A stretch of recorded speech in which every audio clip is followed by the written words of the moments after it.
give us them magic dollars and make room for something broader, something brighter. The people really had enough. The going is bad, time to get more tough. Who could blame, who could be guilty? Country last first come my party in that double system of criminality.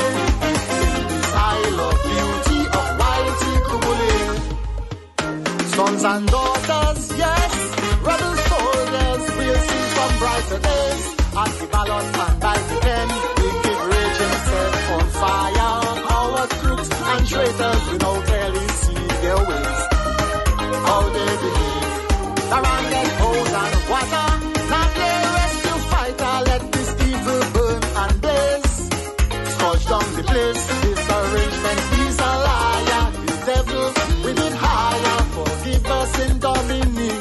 Oh, Jah, grant us brighter days. Oh, yes, grant us brighter days. Oh, Jah, grant us brighter days. Oh, yes, grant us brighter days.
This one is the genius Upape. Civil unrest ain't good for we. Party agents guarding polling stations. And the one before you heard Dr. R. Kazemi. They lament but stolen elections. 18 to 3, the last score. Yet fellas out there playing major. So long crying wolf, making allegations. Signature is proof. Who involved in passport scam? Go tell them so. No babe, no babe, no babe. Why yo? No babe,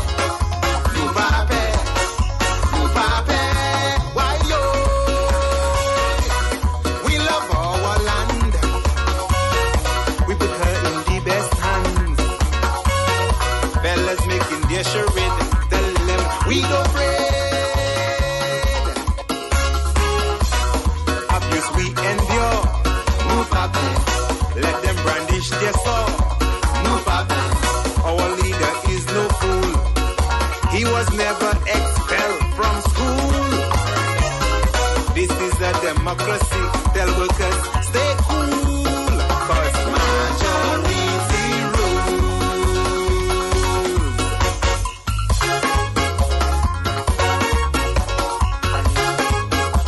Why yo?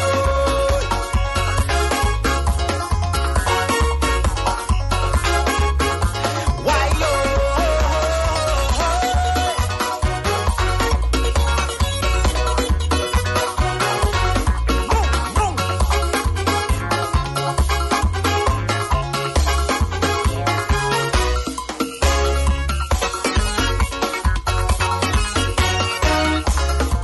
Governments come, governments go. By the ballot box, not by overthrow. The minority must have their say, but the majority will have their way. He who governs his people is he who shares in their struggle. We must obey when Scarecrow speak. No fighting, he say. So we turn the order chief. It's time they know. No pape, no pape, no pape. Why yo? No pape, no pape, no pape. Why yo? We love our land. We put her in the best hands. Fellas making their charade. Tell them we don't afraid. Oh, with next election, no pape. We taking 21. No pape. Our leader is no fool. He was never expelled from school. This is a democracy, labor rights, stay cool, cause majority rules.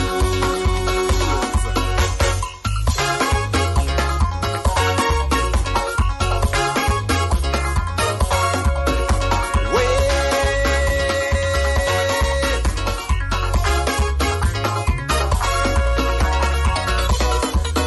No pape. No pape.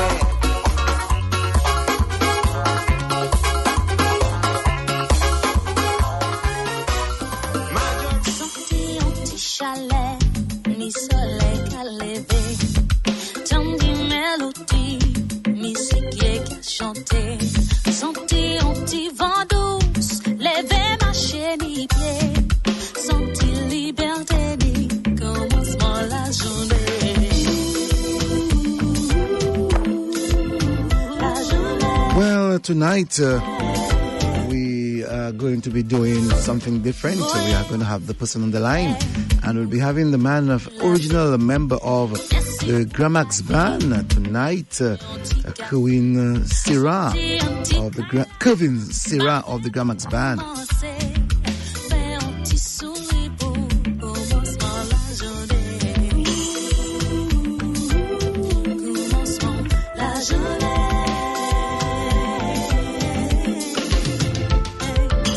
J'ai glow pour tes bras, si d'eau, c'est le chalet, la la cour. Pour ce petit point, pas de travail pour rien, non. Fais ton idée, la vie de capoa. Les dessins pas en paix, au bin, moi d'Italia. Toi, au travail, yo, puis on tribo. Vie est belle, c'est quoi vivre comme ça. Merci pour tes pour la journée,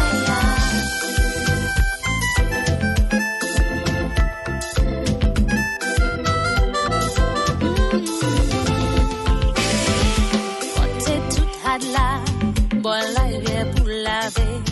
Roulez au assis, wash là. Well, good evening to you, the man. Good evening to the man. Richo, good evening to you. Yes, Cecil Atuwati. Cecil Atuwati, comrade. I haven't heard you use your name, Cecil. I don't call you Atuwati every time. Cecil Atuwati Joseph. Yes, Cecil, tonight is another one of our many, many nights. And as usual, Tonight we hopefully will have an interesting discussion with our guests. He won't be in studio. We hope that he would have been, but he wasn't feeling too very well, so we had to opt for him to do an external call. Last week we had an epic program. People are still buzzing and talking about it. And this week, as you would have sent out your flyer, Cecil, for those who would have seen the flyer, we are going to be discussing with the man from the original Grammacks himself, Anthony Curvin Serrant, who's on the line right now. Let's find out if he's on the line. Good evening to you, Mr. Serrant. Hey, good evening, guys. Well, I'm very happy and elated to know that I could have you on the line. But before we allow you to speak, we normally ask Richo to do us a favor and tell us all what we have done thus far. And he's going to give us, in terms of segment 3, he's going to give us some information. So just hold on.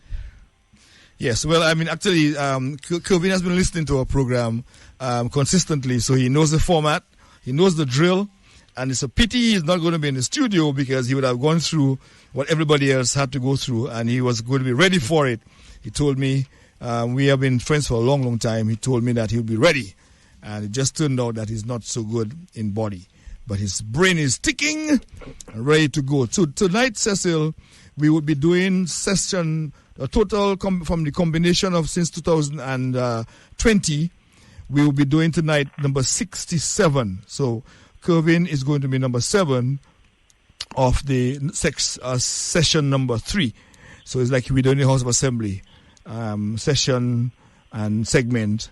And tonight, December 16th, Anthony Curvin Serrant from the famed Grammacks is on the line and will be telling us all about Curvin to start with and Grammacks by extension. Hopefully, Cecil will have a number of persons call in to give the little 5 cents on what we're going to be discussing. I'm not so sure if we can get calls tonight because oh my gosh. I have Curvin, as you know, on the telephone. Oh man! And, well, I'm not as savvy in terms of the present day digital system. My technician is home. I don't want to bother my technician. So honestly, I don't think we'll be able to have calls. Cecil, as they would say, you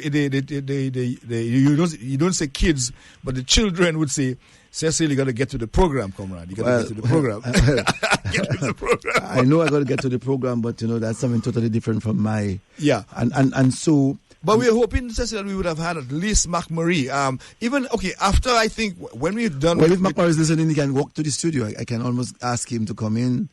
If Mark walks into the studio, I'll be happy. Well, I could try that. But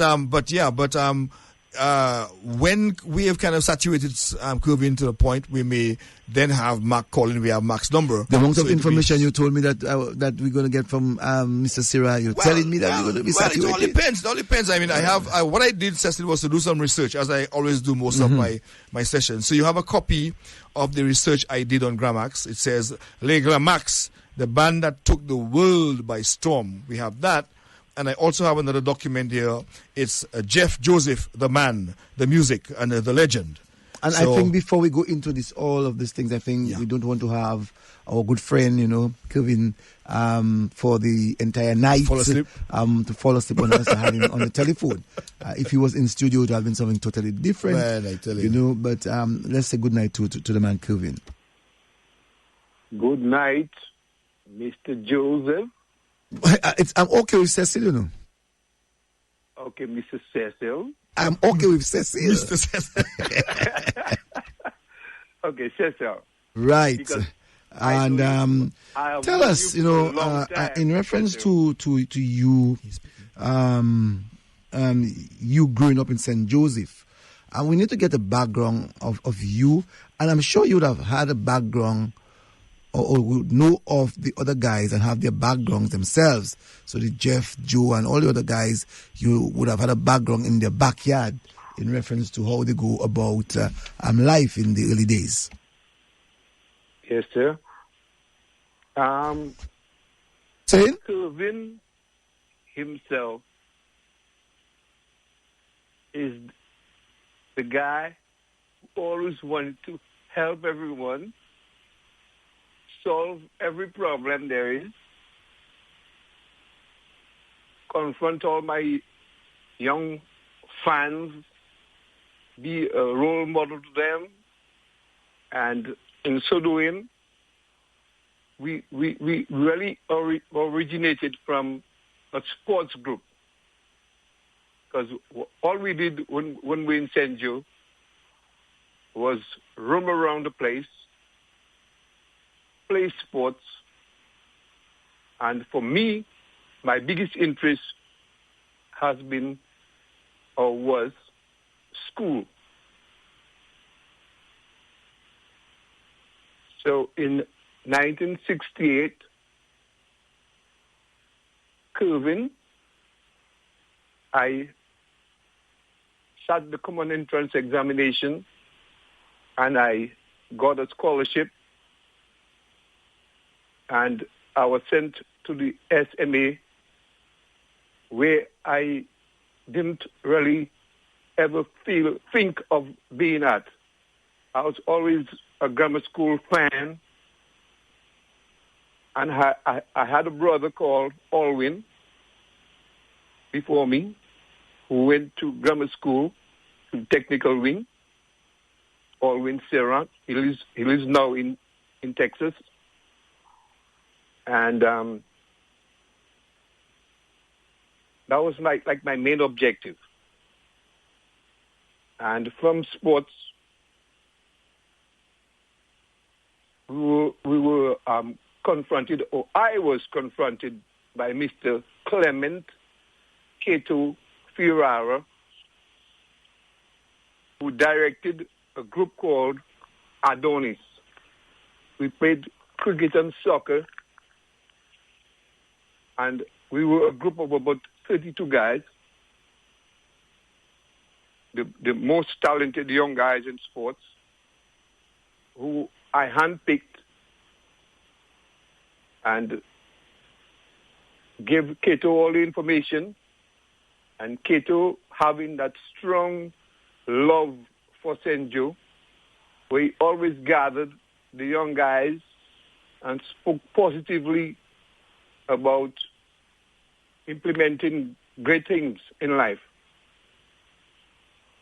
So Cato was the director, manager, and he was strongly assisted by Caleb Laurent. Hold on, before you continue, can you tell us who is Cato? Is he the father of Dr. Ferrara? Or? No, Cato is the brother of Dr. Ferrara. And Dr. Ferrara, who I love a lot, I got the name Curvin from him, told by my mother. So I always respected and honored and adored him for all his movements in soccer, around the village, for his studies. So up to today, we are great friends. In fact, I saw him last week. And I've always been around the older guys. I never liked being around the little guys all the time. I loved the older men. They gave me a lot of stories and all kinds of stuff that happened in St. Joe in the past, and I really wanted to be as they wanted me to be.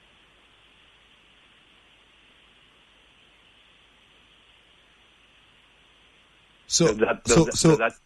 Curvin, for all these years that I've known you, comrade, all these years, now I get to understand the Curvin, because I always knew you as Curvin Serrant, but in my research, I got to find out that your first name is Anthony, and now I'm understanding why you were called Curvin. So, you know what? Mouth open until we jump out.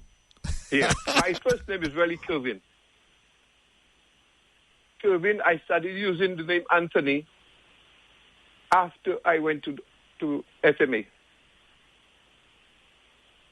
As you know, our parents gave us Christian names, and this name was set on me as to my name that I should use at SMA. But most SMA guys, which includes all of Exile One, some guys from Liquid Eyes, all the great bands from Portsmouth, all my friends, we're in the same class together, and they knew me as Anthony, for my Christian name. But my name really, I like, is Curvin. All right. Well, so Curvin, as we kind of discussed earlier on, I really, really would have loved to have you in studio. But as we discussed earlier on, to set the tone for the listeners far and wide, because people are listening to right now and they are hoping they are comfortable there with their coffee and their squash and their whatever it is, and wanting to know a lot more about the Grammacks. I want just to set the tone, the backdrop to the whole discussion is not just talking to Curvin for Curvin's sake, but trying to explore the issues of Grammacks of the 70s, how Grammacks came about, why they came about, and the development of Grammacks relative to almost to today. So we need to explore that whole phenomenon and to see where we are towards the end, Curvin, of St. Joe today. Curvin is in St. Joe, by the way, for persons who do not know. Curvin is actually a resident in St. Joseph right now. He's back home. So you have a feel for then, during, and now. But that's where we're going. But before that, though, Curvin, Curvin, not Curvin. Before that, Curvin. Yes. All right? I would like to find out from you first to give us some information of your yard. The yard that you boys, the boys of Grammacks, what you all would have done in your yards and the names of your yards. I'm sure that those things would resonate into your mind, the yards that you involved. And to be playing cricket or soccer, you'll have to start it in your yard. So I want you to help us and the listeners of the things that you did in your yard, and also to, if you can remember the names of the mothers and fathers of your band members. Yeah. We really started in our yards playing cricket on the Mourne. I'm from the Mourne, which we later called Harlem. So we played cricket on a daily basis through the nights. We did everything in our yards. There is Chipam George, who played bass guitar. He was from an area called Back Street. His brother, who is called Cornelius Mitchell, he played with the band called Echoes, in which my brother was the bass player. He played saxophone too. He played keyboard. My brother Fenric, who passed away 10 years ago, and he was one of the leaders of the band. So all the instruments were in our home, in our residence, where my sister now lives. She's retired. She's a teacher. She's retired from the United States, working at Medgar Evers College. I have two. In fact, I have another sister called Vina, who was a teacher as well.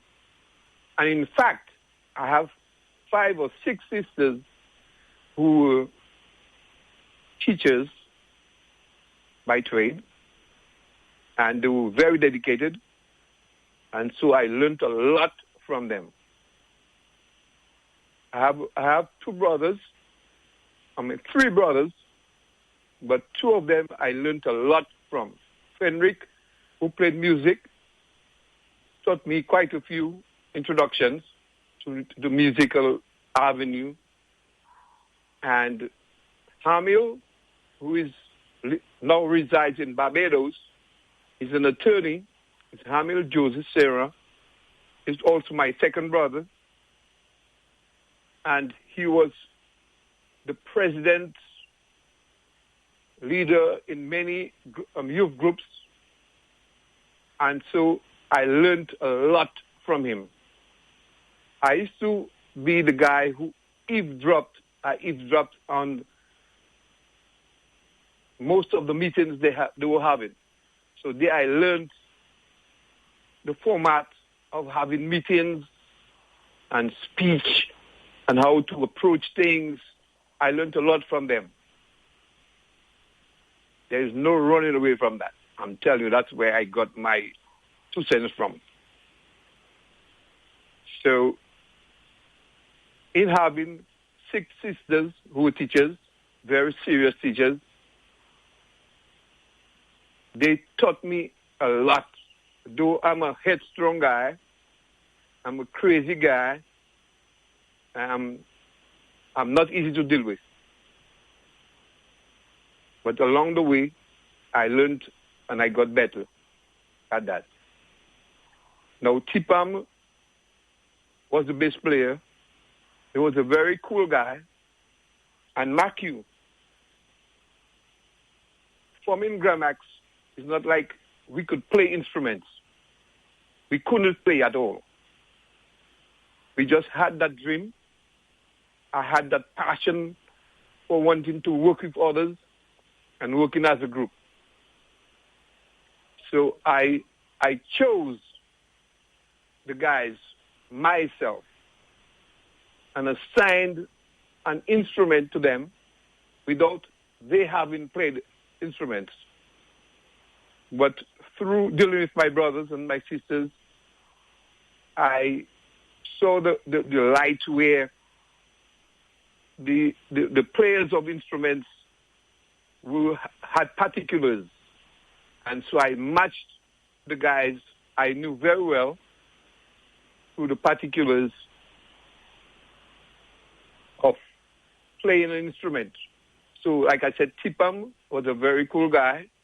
And we know that when we grew up, we always used to say, cool bass player, this guy is cool. And so because he was cool, there was no other option but have him as a bass player, which he accepted, worked on, and while being at SMA,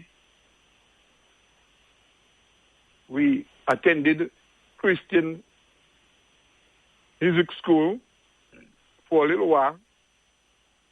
We couldn't really afford it, so we didn't go all the way, but we had a slight beginning.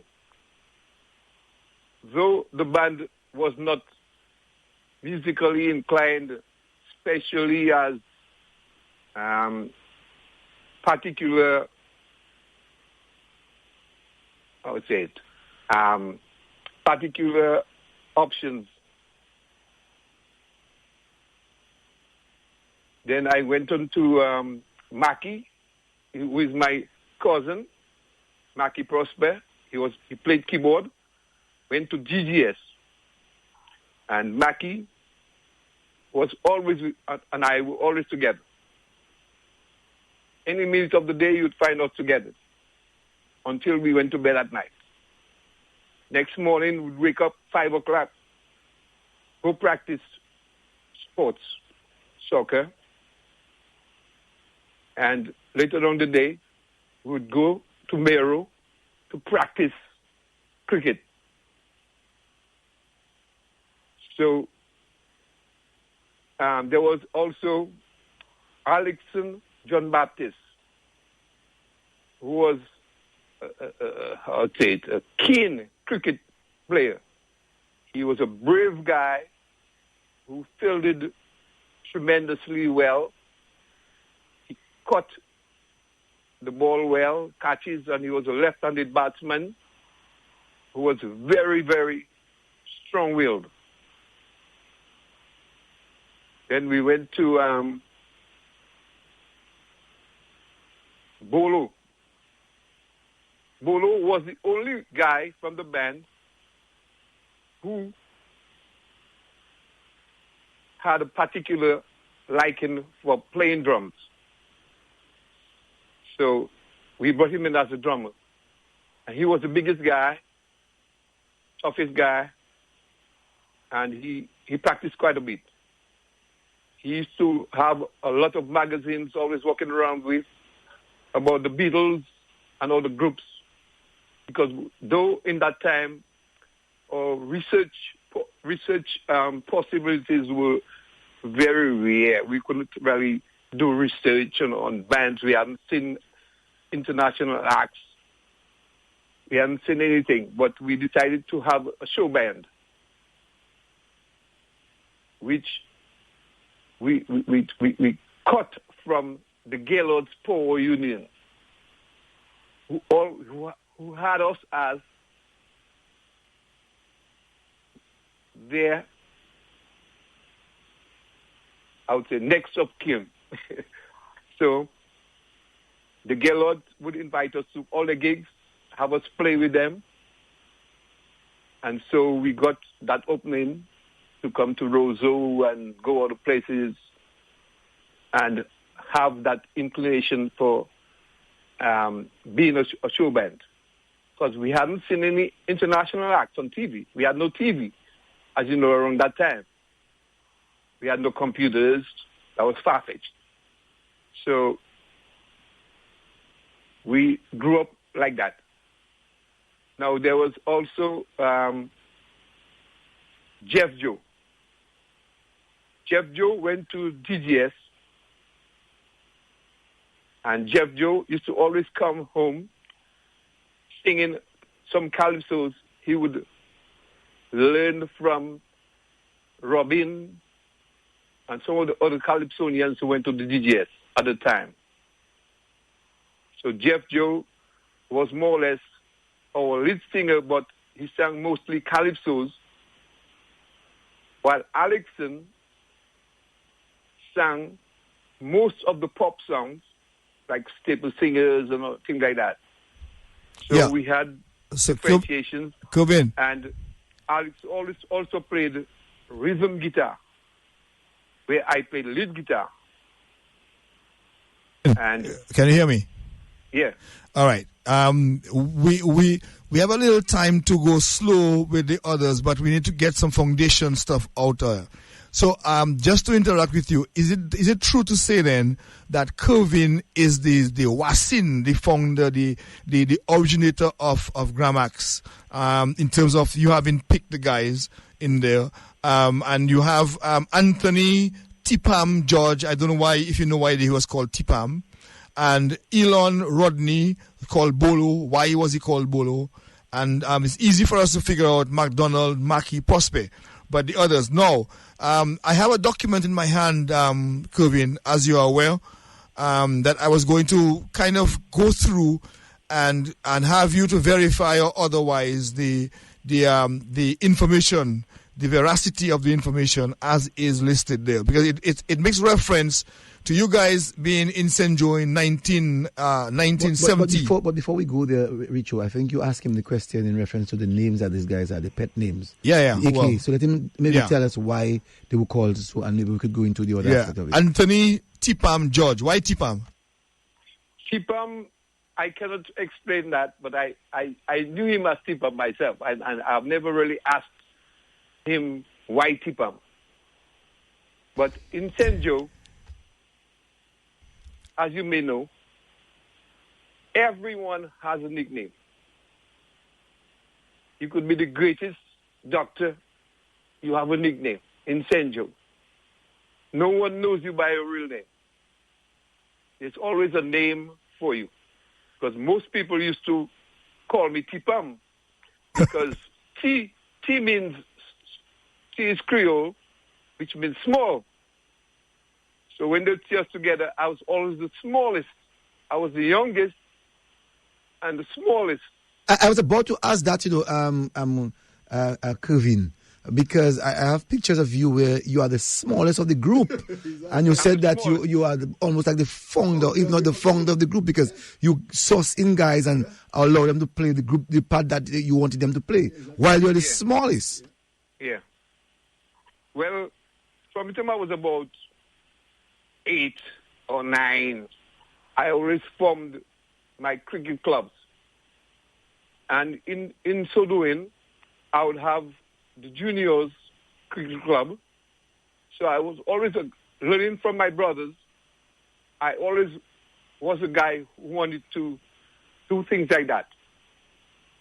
Try new things, create new things, and forming a group came to mind when I started to go out. You know, when you're young, you always home. You can't go too far. But my mother, Esther Joseph, she's dead now. I look exactly like her. She never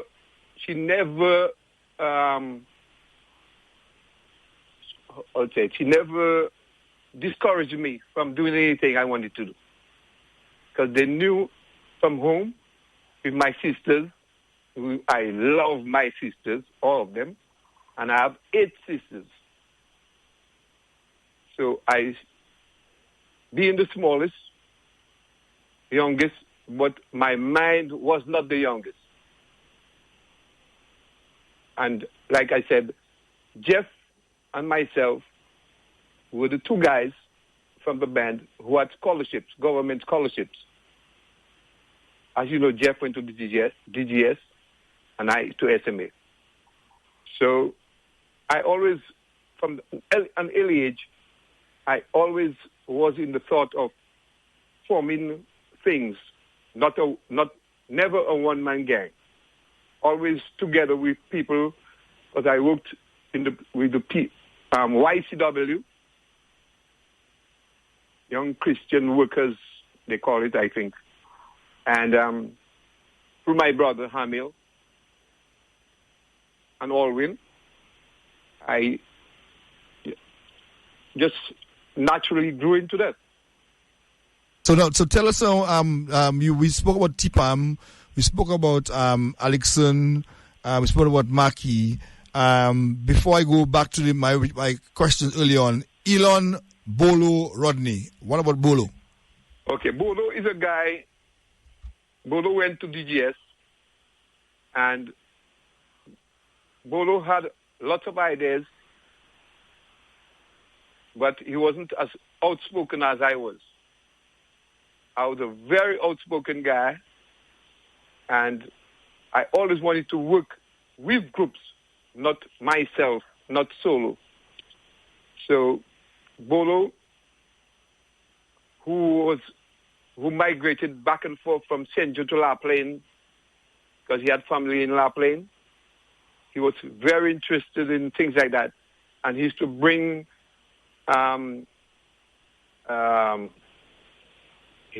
me a lot of information about the Beatles and other groups he read about. He read a lot. In fact, I call him the historian of the band. And I was trying to contact him tonight so he could be on, because he had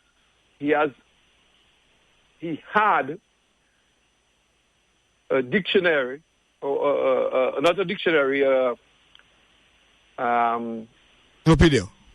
Yeah. And he wrote all the information as we went by, and he had all the dates, or whatever we did. Polo wrote it down. So whenever I had to do anything, I would refer to him, and he would help me with getting my dates correct. A thing I really wanted to get to the people.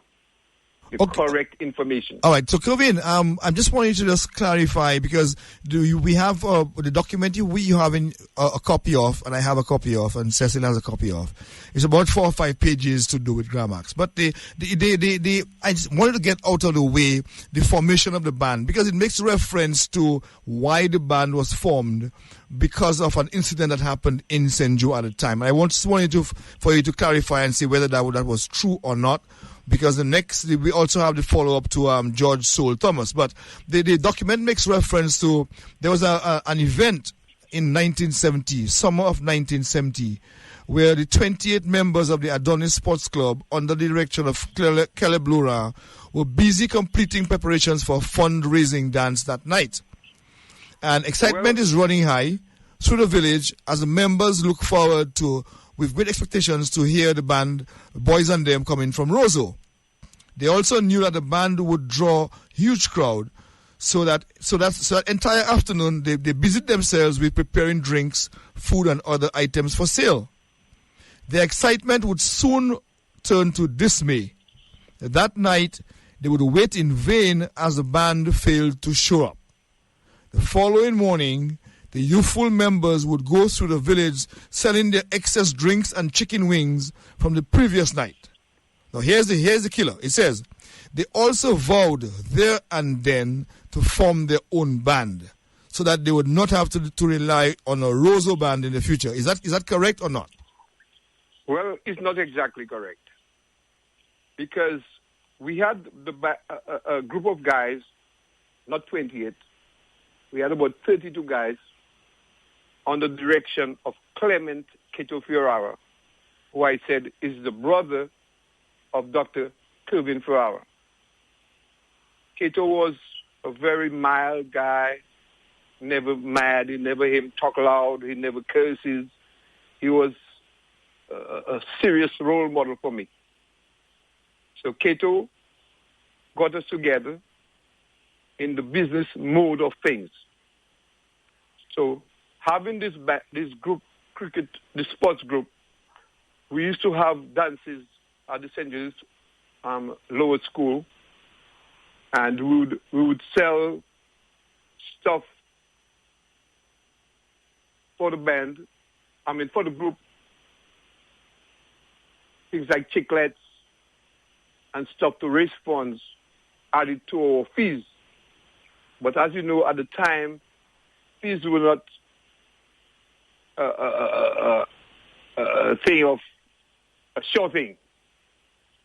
So we sold chiclets and stuff to keep us going, keep the band going.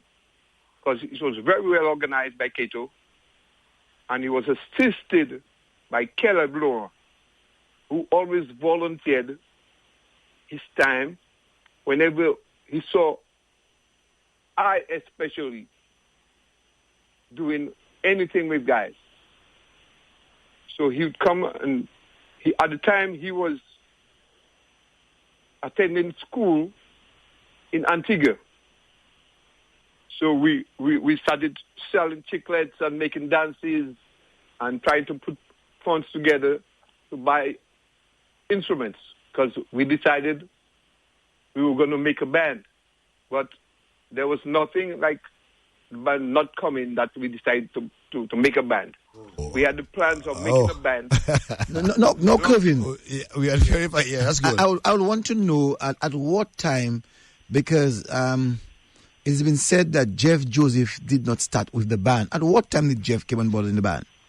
Well, Jeff, you see, the band started with sports players.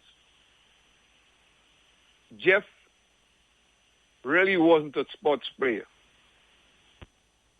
But later, having heard him do a couple things, I, Curvin, pushed him into being a wicketkeeper so that he could end up on one of the teams that would compete. And he did it. And from there, Jeff came in. So, Curvin, I know Jeff wasn't a sports player because we went to grammar school together. Jeff was like me; he was a cadet, so he was doing no sports. Right. So, but I'm glad that you clarified the role of Caleb. You said Caleb actually assisted Cato, but he was not the leader of the Adonis Sports Club. That's a big clarification. And as you said about Jeff in reference to how he got into the band. Where did you first see Jeff, even if you were living in the community, but where did you first see Jeff singing and felt that he had a singing ability to even grow huge crowds? Well, what we did was, on a nightly basis, we would sit in Cato's father's truck. Cato had a father called, his father was called Clem Ferrara, who was a farmer and he had several trucks. So we would sit, this would be our meeting place in his father's truck. So we'd sit there and talk all night as to what our plans would be. And Cato took it from there and said, we can go deeper. Why don't I try to get to investors? At the time, we were kind of skeptical because we were young boys going to school with not a pain in your pocket. So that was so far-fetched for us. We were not thinking of that. But Cato really brought us to that point of being very serious. So from there, Jeff, after we having brought Jeff into the wiki-keeping role, he would come and sing to me because I play guitar and I'll play and he would sing and he would tell me about the songs that he learned from school and we just worked on it and I saw a great talent in Jeff. In fact, I saw a Michael Jackson in Jeff at the time. He wasn't a dancer. He wasn't a dancer per se like me and Tipam and Bolo and would go to dances. Jeff did not go to the dances. But when we started practicing and not with instruments. We started practicing with broomsticks and a table for the drums. So we went to the St. Joseph's School where the dances were held, went on stage, and night after night we performed with our broomsticks. The only thing Jeff sang, Alex sang, and the rest of us played like we played guitar, bass, and like we played all instruments. So we went from there. I knew Jeff was a special talent. Now, Jeff disco music, what type of music was a guy find himself singing? Who was, I would say, brave. There was nothing too big for Jeff to take on. His father was a farmer too, and his father was well supportive. His father, who is Amos Joseph, who died a few months back. So Jeff brought all what he learned, everything he learned at the DS, he would come and bring it to me. So from there, I was happy that I had Jeff being a wicket keeper, and the rest, I can tell you, is modern history. I want to know, because in those early days of the 70s, parents ensured that their children would have attended church. Give us a little bit about your lives in church. Well, we were very deep into church. On Sundays, we made uniforms, special, not uniforms out of character. Pants well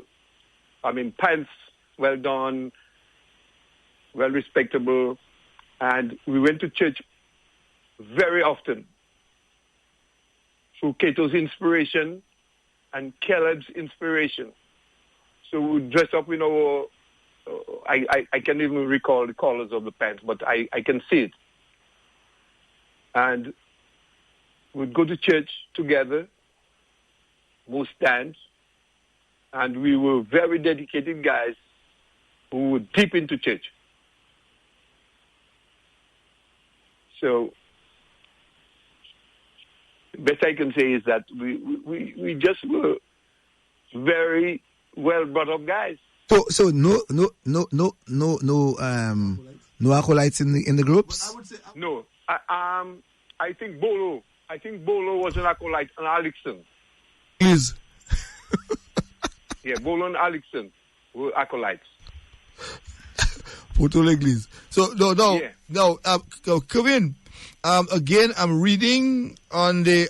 It's good that you clarified the earlier part, but I'm reading that the band soon hit upon the name Grammacks, which, as I think you made mention about it, which represented the high schools. Tipam and Curvin from the St. Mary's Academy, and Bolo. Tipam Curvin Alexson. Tipam Curvin Alexson SMA, Bolo Maki Jeff Grammar School. Is that correct? Yeah. No, I am looking at a photograph, and that would have been the early. I don't know if there's anything earlier than that. I sent you a copy of it. It is actually on the flyer that we put out. I'm seeing, obviously there you are the baby of the group. I can see you there. I can see Bolo. I can see Soul. I can see Tipam. I can see Keto at the back and Jeff. But I'm seeing this gentleman right on the extreme right. He looks like a Sarah. Isn't that a Sarah there? On the outside right. He looks like the Sarahs when you come into St. Joe just before the church. His sister was my wife's very good friend. He's a Sarah, is he not? No, there were no other Sarahs in the band. Okay. So given the photograph that you have, which I have, could you? I mean, I know the audience can't see it, but could you name the persons who are in that photograph right now? I'm not seeing the photograph right now. But you have it on. I sent it to you on your WhatsApp. Do you not see it? The flyer? Yeah, I think. Let me see. Give me 1 second. Let me just revert to that. Because that's the original band. The original band was Jeff, Keto, Bolo, Maki, Chipam, Soul, Curvin. That's it? Yeah. Okay, but Soul came into the band because I used to walk around the village after doing all my studies. Like I told you, school was my biggest interest. Mm-hmm. And I used to walk around the village at night, go through the whole village, myself and Maki sometimes. And one night I went through an area called Otrobando, which is in the east of St. Joe. It is located right around the highway bypass. So I heard a guitar. I heard a guitar strumming. So I said, I like this guitar sounds nice. I would like to go explore. So I went and I found Soul playing guitar. Soul is born right there. So I said, Soul, that's great. You sung great. You sung it better than I do. And I tell you the truth, he sung it better than Curvin playing guitar. And all the guys' confidence was in Curvin. But personally, never being a selfish guy, I said, no, I have to get this guy in. So I called for an emergency meeting. And I told Keto, I wanted to bring this guy in. But none of the other guys were in favor. Because at the time, the group was more built on a group of guys who were always together, like a gang, a laming gang, per se. So when I told them what I wanted to do, have Soul in the band, they declined. So I, being headstrong, crazy, I told them, I'm going to leave. If you don't want Soul in the band, I'm leaving. So then we worked on that, talked about it, and then we brought Soul in. And Soul was the perfect guide to our success. He played guitar like crazy. I never played guitar like him. He practiced. He always had his guitar. He worked tremendously, and he became what I thought was one of the best guitarists at the time in St. Joe, in Dominica. He had lots of ideas. And he too, like Jeff, wasn't too much a sportsman. So that's why at first he wasn't brought along. but after bringing him in, we started to notice quite a bit of difference, because at the time, Mackie was a keyboardist, and we didn't really have a keyboard. So Mackie should come and play cowbell and stuff and congas and things like that. But with soul, he played rhythm guitar and lead guitar, just like I did. But he played lead guitar much better than I did. He was more into guitar than I was. So soul played, and we got stronger and stronger, because Alexson who was the first rhythm guitarist and singer with Jeff, couldn't play and sing at the same time all of the songs. So bringing in soul was one of the best remedies for Grammacks. Question, Curvin. The gentleman I'm seeing in the corner. I just got a little note there from my wife. She says he looks like Addison. Isn't that Addison? Sarah's brother, Addison. Addison? Yeah. Well, Addison was part of the Echoes with my brother, but I don't think he's anywhere on this. In this picture. The question I would like to ask you is in reference to the band not having any instrument when you all first started.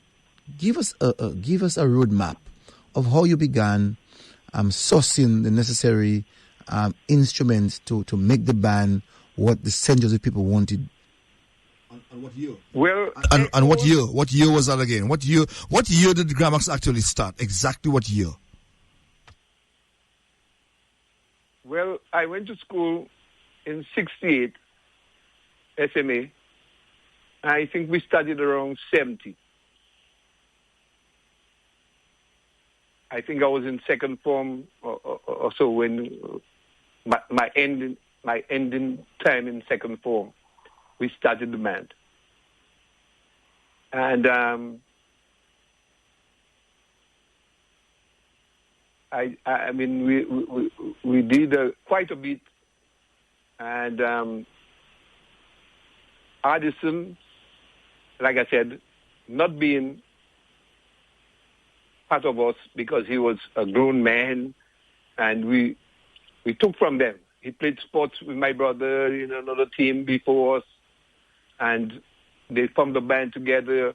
And Addison is married to my second sister. Addison John Baptist is married to my second sister. But I will take a look at the photo when I get a little break, and I'll tell you exactly who they are. I haven't had a chance to really look at it, but I'll tell you exactly who they are. No, Curvin, the band is on and is ready to move. In 1972, nothing like Cadas is in your mind. What was the repertoire that you all would have engaged yourself in? Well, we played the popular songs, but we always tried to give it a different twist. From the time we started, we had experimental minds, I would say. We never wanted to be the same like others. If we played a song, we know that Liquid Ice might play or any other bands around. We always try to give it a twist of our own concept. So we played more calypso, Trinidad calypso, and we played a lot of American pop songs with a little gusto, like Staple Singers, Free Dog Night. So we played all forms of music, really.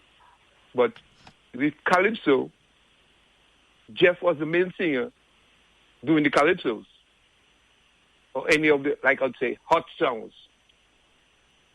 Whereas Alexson played the part of the pop singer.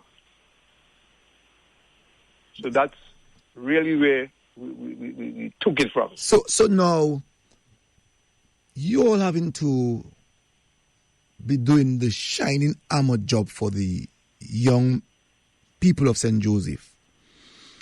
The Rosa bands got to know about you all. So Swinging Stars at the time, the Boys and Them at the time, the Gaylords Power Union at the time, got to know about the Grammacks in St. Joseph. How did you all get yourselves, schoolboys, how did you all get yourselves to Roseau to back up those bands when they're playing their numbers in their gigs or in the dances? And how did you all get back to St. Joseph? Well, first of all, we Keto helped us meet investors, and through the confidence that they had in Keto, we got to know people like Omega Pierre, who was a farmer also, who gave us our first loan, which was $15,000, which we took and bought instruments, every penny of it. We not having a dollar, but we were almost sure that we would get through the music world through this medium. So I'm now looking at the photo, and there is Alexson to the left. If you're looking at the photo, Alexson is to your left. Chipam is second in line. At the back, there is Jeff Joe. There is Keto. Next to Keto is Bolo, the drummer. And at the end, there is Soul. And in front, I am in front with Mackie, more or less picking through myself and Soul. So I don't know if you guys saw another image, which may look different to you, but I'm seeing now 3, 6, 8 guys, 9 guys. Yeah, no, that's fine. That's fine. Because Cecil's sent out the flyer, so some persons may have seen the flyer. I don't want you to ensure that we were talking the same language. Yes, definitely. And I also got just so you know that Keto is actually listening. And he sent a little note to confirm Alexson in the corner there. So and also your uncle, your cousin, in the person of Gibbs Sarah in St. Croix is also listening. Yeah. So good evening, Keto. Keto, because Keto was kind of reluctant to come on board. He didn't want to take the sail out of your the wind out of your sail, but he's listening, and I'm sure whatever input. I'm sure he'll be very, very pleased to have heard his name being mentioned as the original. But hold on there. But Curvin, I am blown away by what you just mentioned about Omega. $15,000 at that time in 1970 was like $1 million in the Curvin. Yes, sir. How did you pay for that? I concur. How did you pay for that? Okay, what we did now, what we paid for it was, we soon afterwards, getting the instruments, we went to Guadeloupe. And as soon as we went to Guadeloupe, through Jeff is the guy who decided to go to Guadeloupe. But Jeff was a very proactive man. That's a guy I respect to this day. Jeff is a no-nonsense guy. When Jeff says, I'm going to do this, he does it. He proved it. Jeff was like everything to me. Jeff made things happen, things I never thought would. Jeff would make it happen. I was never afraid for Jeff to do anything in the band's name. And we started working in Guadeloupe. As soon as we went to Guadeloupe, we started paying at hotels and stuff for like 500 francs a week. That's no money, really. But we gathered that we would stay hungry, or not really hungry, but would stay determined to pay back. So what we did, we had a guy called Gillette Kazimi from St. Joe, who we used as our helped us with instruments. That's the best I can say. So we leave him home with the money we gathered on a weekly basis, with a bag of money in the house by himself, and would go out to play other gigs with Exile, Milestone, with Liquid Eyes. And as you know, I don't know if you know, but I was very close to almost all the members of all the groups, because I loved all the groups. I cherished all the groups. And we saved, and Kato would come because he had his father's farm to take care of, and he was building his own farm, so he wasn't able to stay every day in Guadeloupe with us like we did. Kato was a family man too, and with enough respect, and Kato did everything to make us get through. Kato worked extremely hard with us. But like I said, I was crazy. And you have to work with this crazy guy who is headstrong. Kato pushed us through, and we worked, and we paid back the money, the 15,000 and more. Let me ask you, in those days, Curvin, in those days, every community in Dominica had a group. So I think Mantra came from from Portsmouth. I think Mantra is from Roseau. Mantra is from Roseau. But there's this Mamouf was from Portsmouth. Mamouf was from Salisbury. Salisbury, okay. Mamouf. All right. Mamouf. So Milestone from Portsmouth. So Milestone from Portsmouth. Thank you very much. So Milestone from Portsmouth, Mamouf from Salisbury, Bells Combo from Maho, Mantra from Roseau.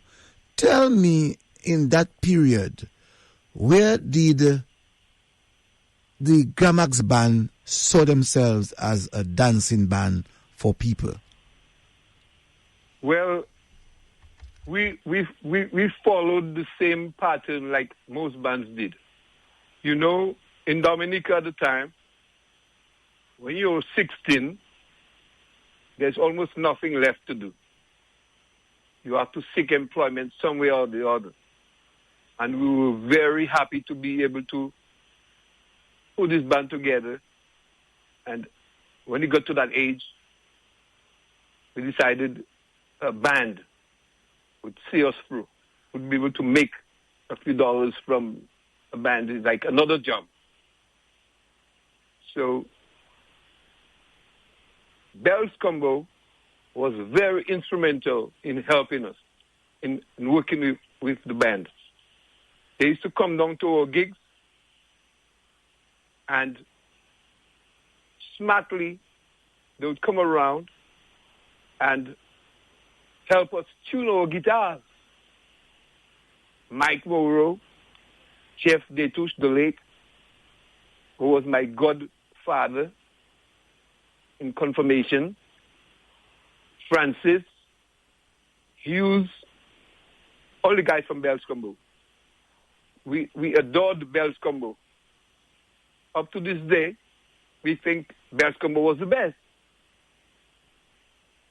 And because any song that we heard on the radio for the first time, the next time we hear it, very soon after, was Bells Combo playing that very song. And they sounded very classy. So we played together quite a few times. Mantra from Roseau was kind of later down the line with Julie Martin. milestone with Marshall Lawrence as lead singer. We were classmates at SMA, Marshall Lawrence, and Brian Rock was also one of my classmates. So we had quite a few talent shows in school at SMA, with third form, fourth form, fifth form. So we had a lot of talent. We had Breaker's brother, Wenceslas Barnes. We had quite a few guys I can't recall, but the area was filled with musicians, and we learned a lot from them. Because at that time they were playing shows in school. I couldn't play a chord. I couldn't play a chord on guitar. So we really got a lot of inspiration from those guys. Question, Curvin. Boy, you bringing back some serious memories to me. Well, I played with Slash in Wheaties and Liquid Ice as well. But Curvin, I mean, this thing that you mentioned about Omega, I can't get over that. Yeah. Given what Omega did for the band, his confidence in giving a set of young guys that he knew all your parents. He probably saw all of you get born in St. Joe anyway. To invest $15,000 in this band. And my question to you is today, Omega. I know the pairs. I know Omega and his brother and stuff. What in terms of the give back, the payback, the honoring of Omega from Grammacks? What did Grammacks ever do to say thank you in a tangible way to Omega? What did you guys tell me about that? Well, to begin with, it wasn't Omega alone. It was Omega's mom. Omega's mom. As soon as we said the first few phrases or to her about a loan, the answer from her was yes, which stunned me because we had approached another farmer called Masden Romain, and he helped us, but not in a big way. But when we confronted Omega and his mom through Cato, I think Cato's introduction to her or his whatever to her, she agreed because she knew he was a worker.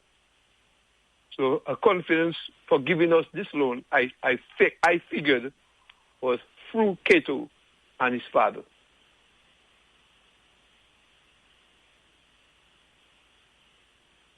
So yeah, but I'm still trying to get from you. Yeah, I'm going to continue. Okay, go ahead. Right. Yeah, Omega used to come to Guadeloupe. When we went to Guadeloupe, he used to come to Guadeloupe and spend time with us. He would sleep on the floor like we did, because we had a house where quite a bit of us on our instruments, so we slept all like in one big room on the floor. We bought little plastic beds and little soft beds, one-man beds, and he slept with us. So he saw actually everything we've been through. I am not satisfied to this day how we responded as a group to him, because we eventually came back to Dominica and we used his vehicle as our official transportation. And he did that for us, not asking us to pay or having to do anything out of the ordinary. Is it because he saw something in you all, reason behind this to invest in that talent, or is it because he's from St. Joseph and he just figured out that the Echoes is gone and he wants a band to remain because every other community in Dominica has one? No. I mean, Omega, his mom, and most of the people in St. Joe had a lot of confidence in us because we were very proactive guys. And through Cato, made it much easier. So I think that Cato played a big part in having them say yes. In having them agree to do whatever we wanted to. And we continued working with Omega at his house in St. Joe, where we practiced and did things all day long. But tell you personally, the way I think, the way Curvin thinks, I think we should have done something much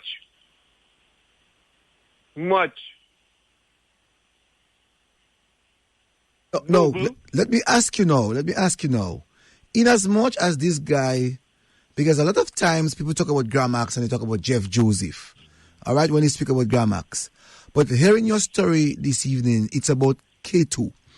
What are you now saying to the people of St. Joseph in terms of rewarding K2 because he's still alive, he's still around, and Omega? What do you tell the council, the parliamentary representative now in terms of maybe naming a street, giving him an award or something of that nature for what he has done for Grammacks? Well, Cecil, that's a great point where I agree with you, I concur. And I feel Cato was such a great guy. Cato had a great personality. I've never heard Cato curse in my life. I've never heard him speak above his tone, his normal tone. So Cato, to me, we worked together at SMA. We used to leave school. He went to SMA as well. He was about two classes above me. He went to maybe 2 or 3 years before me. So Cato always wanted to see the young boys prosper. And we used to assemble at his home every Sunday and listen to Radio St. Lucia, where they had local talent all day.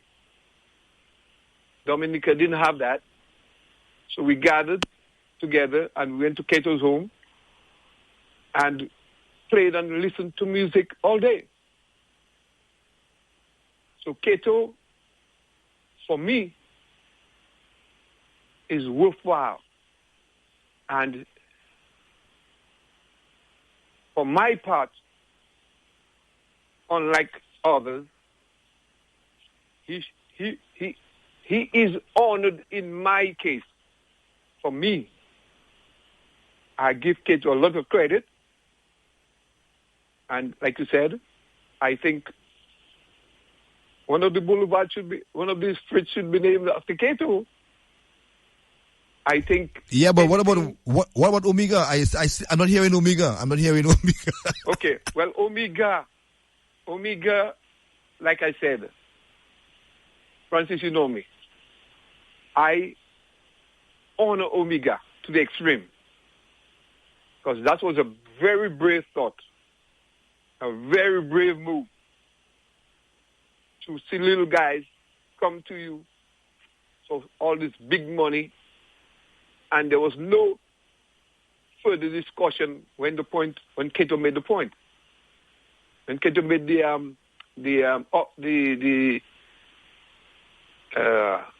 proposal. Yeah, proposal, right on. So Cato made the proposal and they agreed almost instantly.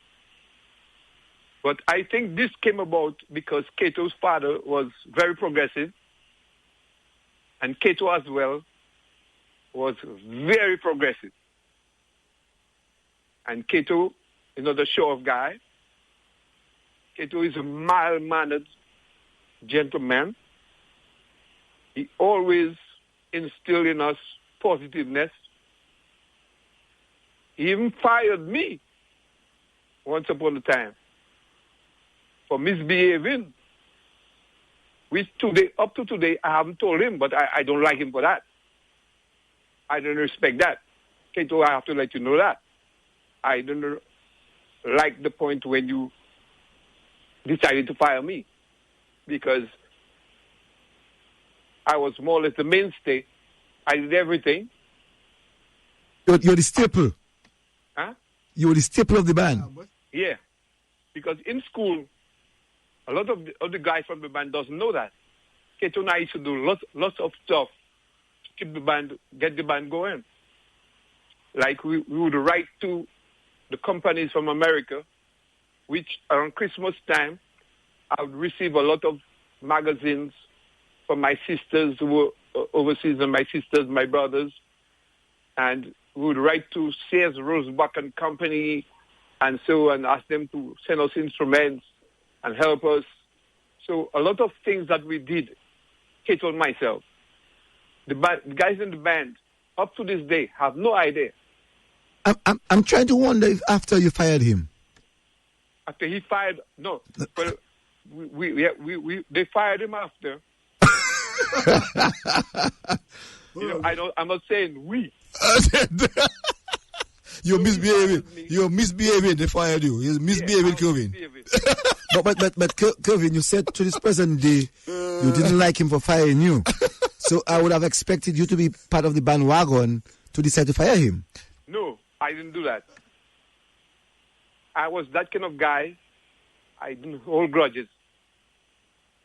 And for what he had done, the great things he had done, I honored him up to this day. Okay. So we get that. Let's leave Kato alone. Kato is listening.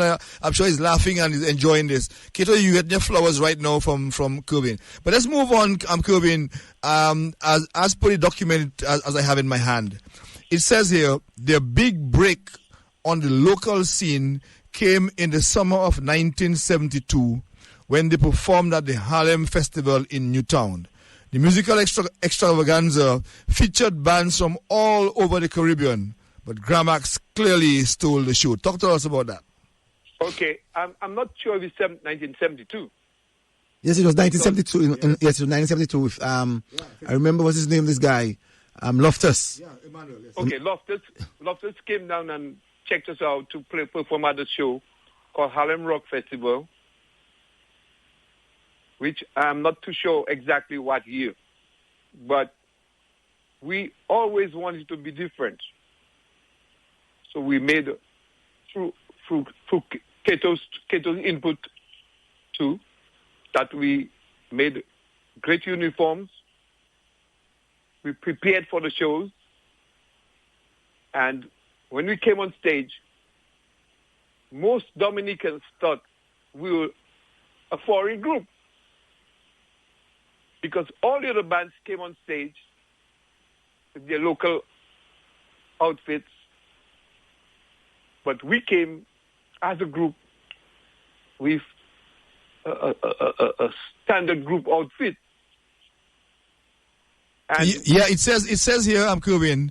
It says here, just to refresh your memory, Bolo is recalling in the document there. Bolo recalls the rapturous reception they received when they stepped on the stage, decked out in their white uniforms, complete with their bell-bottom pants and huge afro hairdos. How about that, comrade? Yeah, most of us had afros.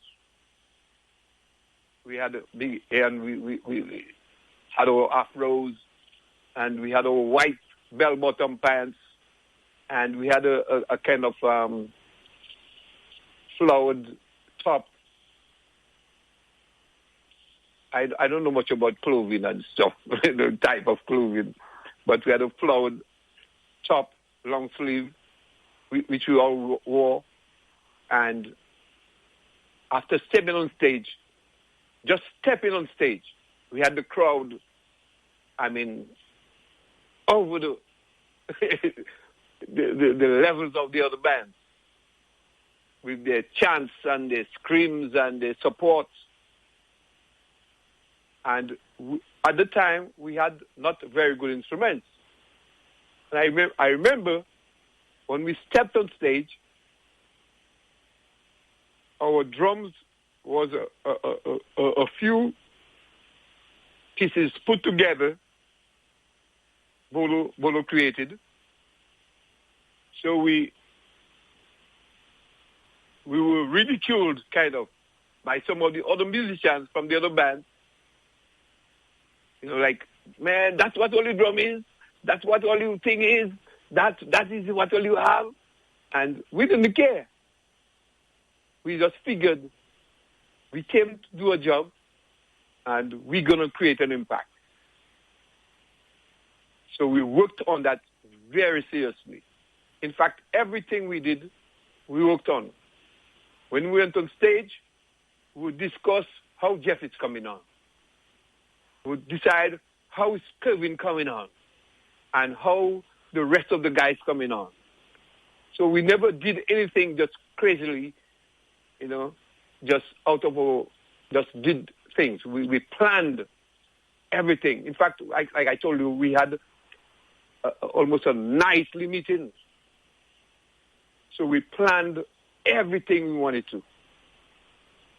Okay, so we're moving now out of Dominica. Now we have done this big Harlem Rock Festival and it blew everybody away. Now we're moving out of DA, we're going into Guadeloupe. It says... But before you go to Guadeloupe, by that time, Cadas was coming on the horizon. Yeah, but... What kind of influence? Because... But Cadas would have been coming out of the Guadeloupe scene, no? No, I think Cadas would have been, as we know...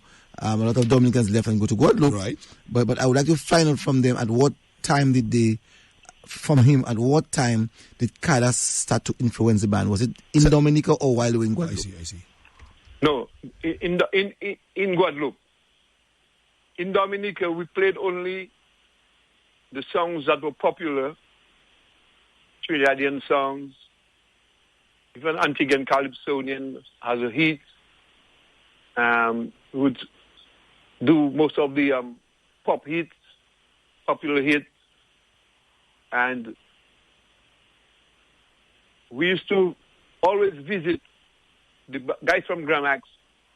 We used to always love all the other bands because we started not as a standard band.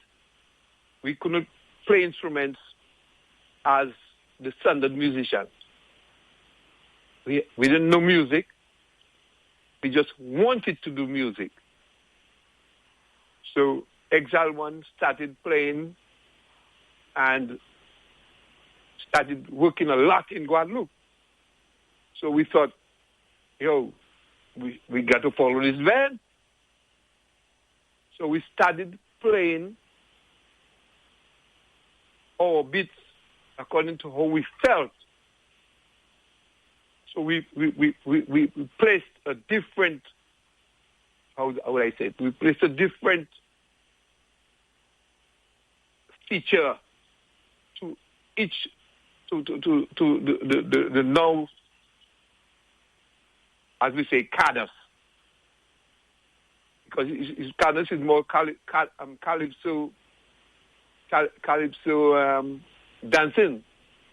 Yeah. All right. So Curvin, so we're following. We says there, in just around 1974, we are leaving Dominica, leaving Harlem Rock Festival in 72, and it says already Gordon Henderson's Exile One band and Liquid Eyes were well entrenched on that island, that's in Guadeloupe, and making a name for themselves with the ever evolving Cadas music, as we said. So Jeff was the pioneer over there, and they're saying, well, Jeff was in luck and Grammacks was in luck. He successfully negotiated for his band, and in short order, the Grammacks band was making the short trip to the neighboring French island on April 4th, 1974.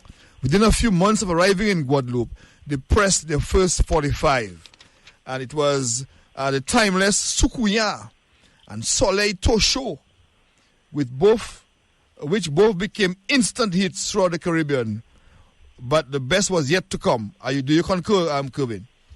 Well, Jeff wrote the song Sukuyan. I wrote the song Soleil Tosho. So in Guadeloupe, we decided to make a record, and the producers were at the time Debs and a few more names I can't recall. So let me ask you, Curvin, the song Sukuyan, was it an actual experience of Jeff? And Soleil Tosho, was it because you get the hit from Dominica to have to run to Guadeloupe while you made that song? No. For Sukuyan, Jeff's song, it was like almost a real transition of a song, of a real happening. Because we had that Sukuyan thing in our head from St. Joe. And it just became a topic that made an impact. Soleil Tosho, I remember one day I came from SMA school. It was very hot. I was home. And sometimes my mother cooked very early. Sometimes she cooked a little late.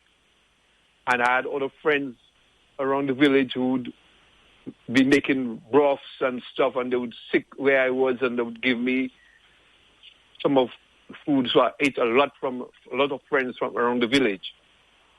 Now, Soleil Tosho there was a guy in St. Joe who had a wife, but he was never in the garden with his wife. So I would see him sometimes walking later on the day, going to meet his wife. So I'd wonder, why didn't he go early? So from there, I got the idea of Soleil Tosho. I just said, là c'était un homme qui pas jamais aimé femme. Un jour, il montait au jardin. Il était qu'à certifier. So this is where I got that from. But Curvin, I hear you on the Soleil Tosho. That is kind of logical in a way, but you want to explain a little more. I don't know how much you know of the Sukuyan part, so you want to tell us a little more about the Sukuyan and St. Joe? Well, Sukuyan St. Joe, there were lots of Sukuyas in St. Joe. So we didn't believe in we were guys who didn't believe in Sukuyan thing. Like me personally, I didn't believe in that Sukuyan thing. I didn't believe in witchcraft. I thought people were too crazy to revert to a thing like that. Okay, you know what I'm going to do now for you, Curvin? I'm going to play this one so that listeners can have an understanding and give you a little break to take a breather. So listeners can have an understanding. I'm going to play the two songs that you all had on your 45, Soleil Tosho and Sukuyan.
un homme qui pas jamais aimé femme. Un jour il monte en jardin, il te qu'à sentir faim. Quand il allait pour y manger, en femme il est roulé. Las pas point d'autant, il mettait lui coucher. Las fait ça, même comme ça. Soleil toujours. Espérer pour y casser. Soleil toujours.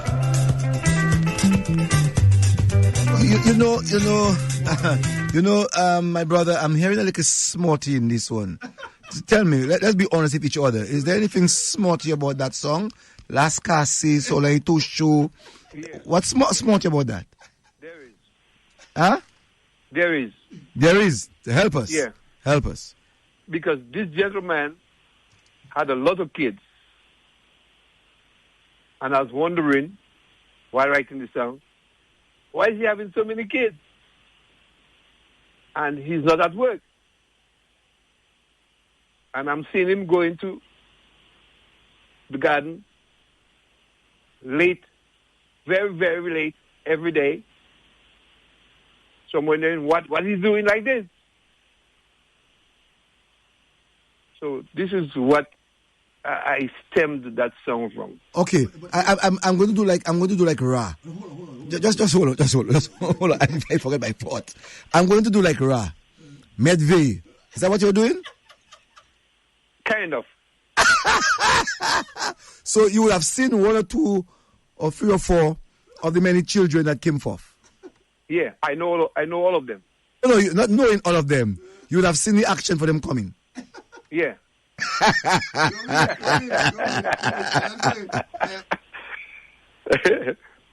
I like Ra. Curvin, I'm not going where Cecil going. But what I was enjoying there, Curvin, is the quality of the music. It is not loud and overpowering. The bass is nice, a nice rhythm, a nice flow, and the guitar works there from you. But Jeff is singing the song. Is that correct? Yeah. Boy, Curvin, and then the guitar part, Curvin, the solo part. I mean, that is just so sweet. So the question I wanted to ask him now: who did the arrangement of that one? The arrangement? Yes. Well, I did the arrangement. Wow. When I wrote songs, I did everything. So you actually a composer? Yeah. Okay. Wow. Now tell us about the Sukuya vibes. No, before he tells us about the Sukuya vibes, you want to play it? Let's hear a little bit from the Sukuya. All right. Sukuya.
This one, Curvin, when you hear Sukuya in that Where am I? Curvin, V-I-N. Oh my God, I don't know why. I'm sorry about that, Curvin. In that time, that song was written in Haiti. We know of Sukuya. Yeah. In St. Lucia, we would have known about Sukuya. Yeah. In Trinidad, Yeah. they would have known about Sukuya because that was used in Trinidad because they spoke a little bit of Creole. In St. Vincent, they would have also used the word Sukuya. A la Dominique, Martinique, Guadeloupe. So that, I suspect, immediately became a hit. Instant hit, man. Yeah, this instantly became a hit. That was penned by Jeff. But then, Curvin, I mean, to me, that song is timeless. You hear that song anytime, anywhere, whether it's Carnival, whether it's Christmas, whether it's Lent. This is timeless. The rhythm, this is just. I mean, I could see Dominicans they're rocking at their home right now with Sukuya. Well, if you look seriously into the songwriting, we had a different concept of writing and stuff. Like I mentioned, we were not the standard musicians who grew up knowing music as the basis of starting from scratch, learning notes and reading notes. We grew up in a time when we just wanted to bypass quite a bit of things because we felt like learning music by Christian was a slow down process for us. We were Too slow. Yeah, it was too slow. Now, let me ask you, Curvin. You all went to French Guiana. Yeah. And a trouble burst out there. Yeah. I wonder why. Well, he's right here. Well, when we went to places, right, from the time we arrived, weeks before, any island, French island we went through, from the time we arrived, the place changed. Grammacks is here. And everybody will come visit us and give us the stories and do things. So we really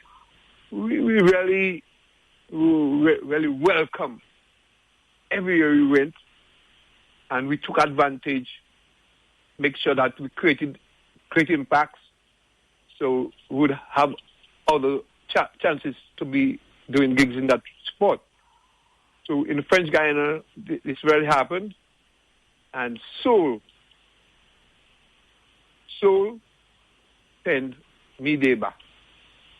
So there in Guyana, right away, when that trouble burst out, you all had this one, Me Deba, Woy, Woy, Woy. Yeah. You give us a little bit, much more meat on the story. Well, like we said, like I tell you, when we came to different areas, the concerts could be are all set, and sometimes we would get there 2-3 months in advance.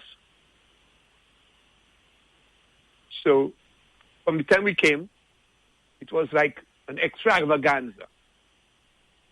Grammacks were like the Jackson 5 to the French people, you know.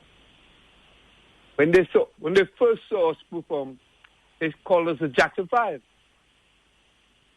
Yeah, but and Curvin, I'm reading again in the document there. It says, as the Martinique newspaper France Antilles put it, Grammacks was everywhere at popular fetes, balls, carnivals. Ils sont devant incontrôlables.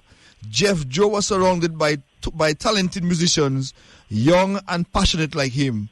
The international stage began for Grammacks with Guadeloupe and his friendship with Henry Debs. The Guadeloupean producer was full of admiration for Jeff and his energy and creativity, with early songs such as Sukuya. The refrain of Padase Aba Coco Sec was the lavway across the French-influenced Caribbean. Then there was the grand classics like Musique Doui Dou, Mi Deba, Upa Bon, Koshima, Paola Bush, etc. So, I mean, this is just something else, right? I want to know in a while. I'm going to play this one about Mi Deba. I want to see if I can get the story behind Mi Deba in French Guiana. And when we come back, I want to speak with Curvin in reference to the Exile One How did they look at them at that time? Was there any rivalry? How did they work together? If that of Exile One and Liquid Eyes, all of the other groups in Guadeloupe. But let's hear this one from the Grammacks Mideba.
Yes, Curvin, I have some additional info there on this Mideba. It says Mideba was originally recorded in France in 1976, but upon their return to Martinique, the 3A studio, which they had previously worked, and the engineer Robert Denny re-recorded Woy Mideba.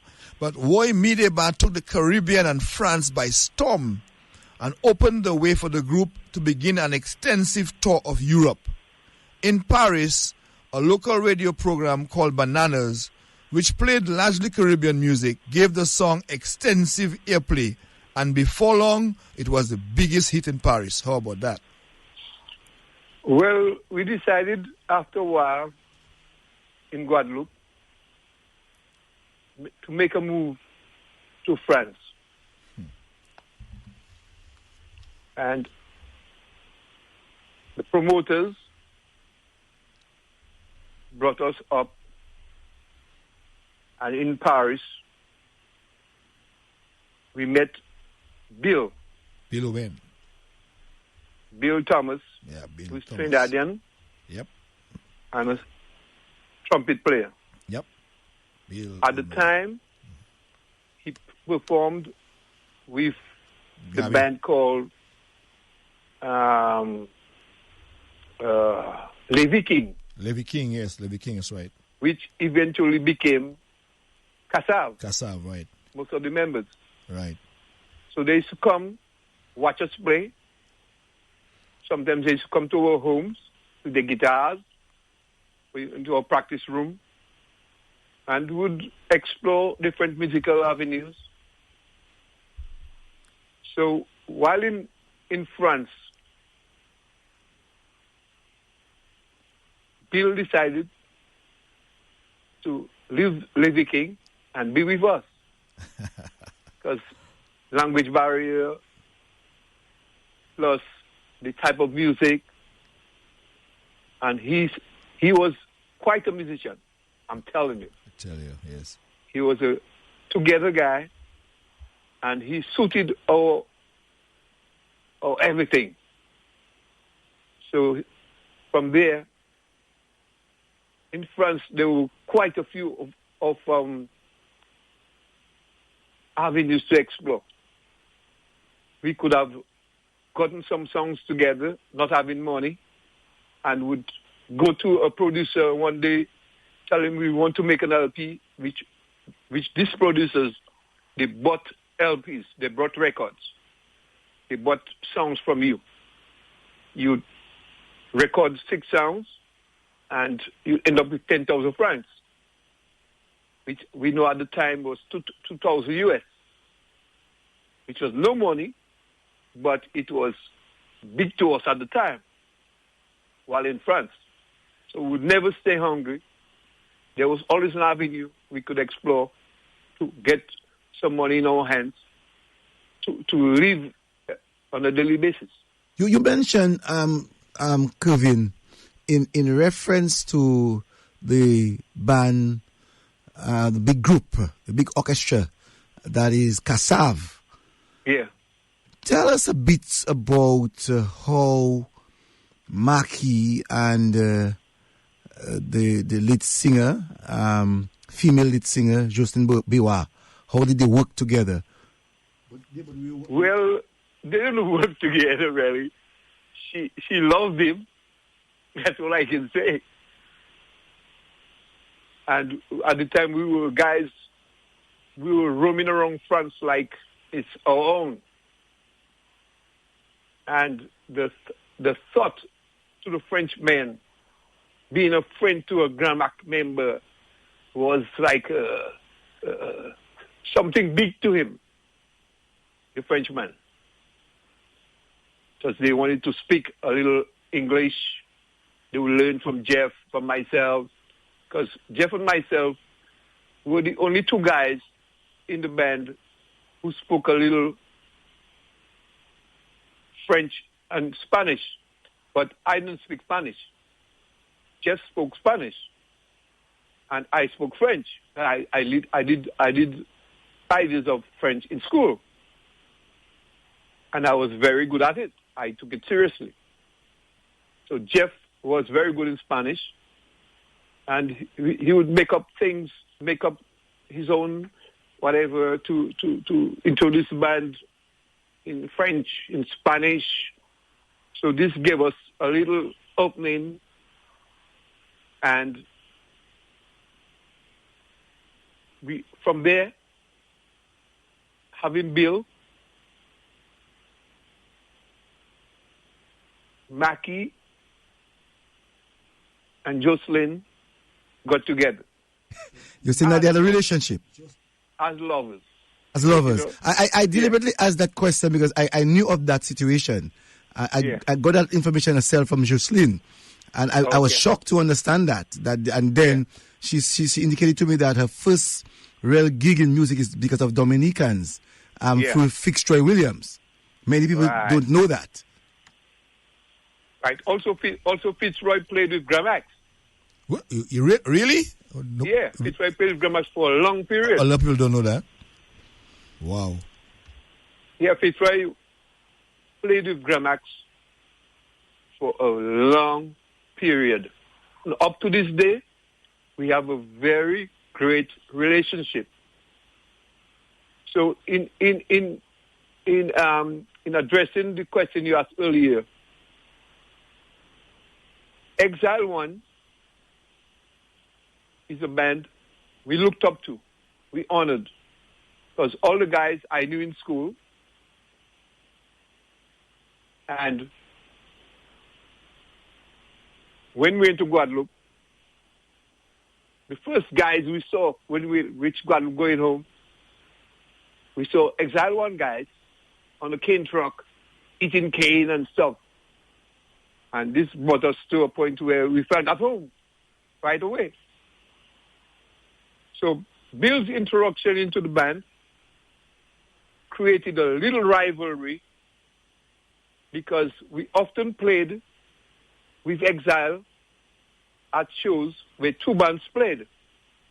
Grammacks first, Exile after. Or Exile first, we after. And certain nightclubs where the crowds were always great every night of the week. A place called in Guadeloupe called Le Châtaignier. Because it was summer and, the French people love to party. And all the students from the high schools and from the colleges would gather at this place called Châtaignier, where Exile and Grammacks played. Now, Bill saw it as a competition. So we would play songs. Some of the songs Exile might have played, popular songs, but with an added touch of Bill's arrangement, because he wanted to kind of dethrone, per se, Exile One. So this became a slight rivalry, a more silenced rivalry, but we Grammacks guys, we loved Exile just as much. No, Curvin, I get that, and we moving into other areas on the it says here the success of Woy Mideba did not go unnoticed, and before long a French television station worked to deal with the organizers of the 1977 Tour de France to allow the band to perform during the world's biggest bicycle competition. Now, my question to you is, Curvin, here you have, what, 8 guys, Grammacks, here from a little country Dominica and little backstreet Saint Joe in France. Curvin, tell us your experience in that time. How were you feeling? Were you feeling intimidated by all those skyscrapers and big motor car and big? Tell me about that. Well, to tell you the truth, we loved France. Yeah. We enjoyed France more than we enjoyed America or any other island. But your experience from coming from Saint Joe? Okay, my experience coming from Saint Joe. Skyscrapers didn't move us to the point where we were speechless. We quickly adapted to the situation because it was our thought of being in Paris that brought us to Paris. Though through managers, French managers, who I would say ripped us off quite a bit. And during that time, I was like a real warrior. I didn't take things for granted. So any French manager who came around us always came for the money. When we worked, they figured out how much we worked, how much we get paid, and would in turn threaten us to get the money from us. But I, being that kind of fiery, crazy little young boy with a lot of talk, I didn't let it go through that easy. So I would confront them and tell them there's no way you can come in here and get a penny from that. all the guys used to be stunned. But because I said, we didn't come to France to be fools. We came to work, make an honest living, and you have to respect us. So a lot of guys, we had several managers. But all these guys were coming in as guys who want to take away from us. But I wouldn't let that happen. No, In the band, I was like the Minister of Defense. And I'll put my life on the line for anything to do with Grammacks. No, Curvin, I want to go back a little bit because I think that's very important just for our listeners out there. In reference to Kassav, Exile One, Grammacks, the question I'm going to ask you is, did Jocelyn Bewa sing backup for your group, for the Grammacks, before she sang for Kassav? Well, she sang a few times. She sang a few times, I knew, and quite a bit after I left. But she did. While she was in the band of Kassav, or she actually started? No, not just before. Before. So you can almost say that Dominica explore and gets the talent of Jocelyn Bewa to where she is today. Yeah. I can say that. Because before we reached in Guadeloupe, the Guadeloupe bands had a total different concept of music, live performances. When we came in, especially Jeff, and not being boasting, myself, we were brave guys who we planned our shows. We planned our moves. And we did things that they had never seen. Like I said before, they called us the Jackson 5. That's why a lot of guys wanted to be managing that band called Grammacks. Because for the producers and the club owners, they talked a lot about that band being part of their repertoire or their shows or their acts. So we being in Guadeloupe, the move Jeff made and the show concept of shows, the stage concept of shows, we brought a different thing to the Guadeloupe bands, where the bands used to be just stagnant, sometimes out in a corner playing, and because we had to play for very long hours when we started. And we started playing sometimes at 9 o'clock and would play till next morning after 6, after 7, up to 8, and with no breaks.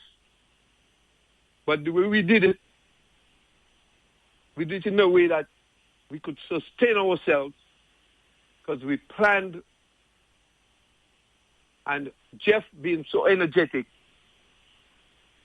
gave them a total different vibe towards life, towards show bands. So doing that now, Curvin, what the influence of Jugs had on you all while you all were in France and doing your gigs?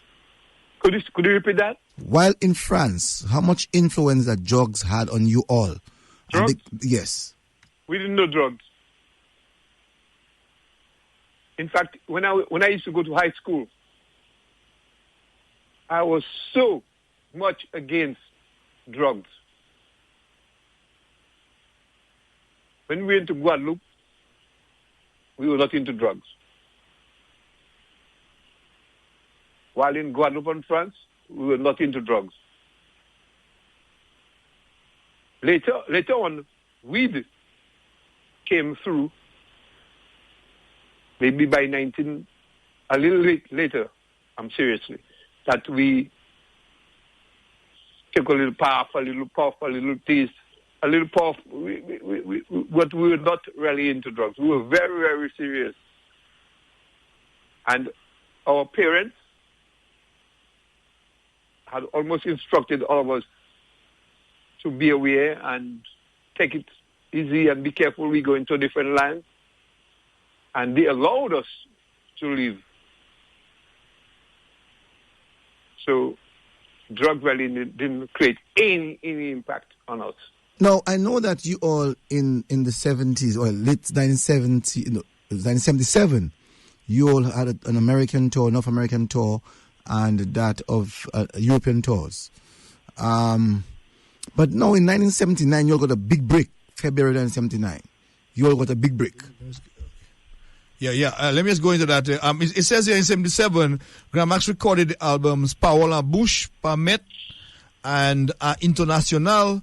And there's something called Aquimbe. I'm not sure what that is. Recorded a year earlier.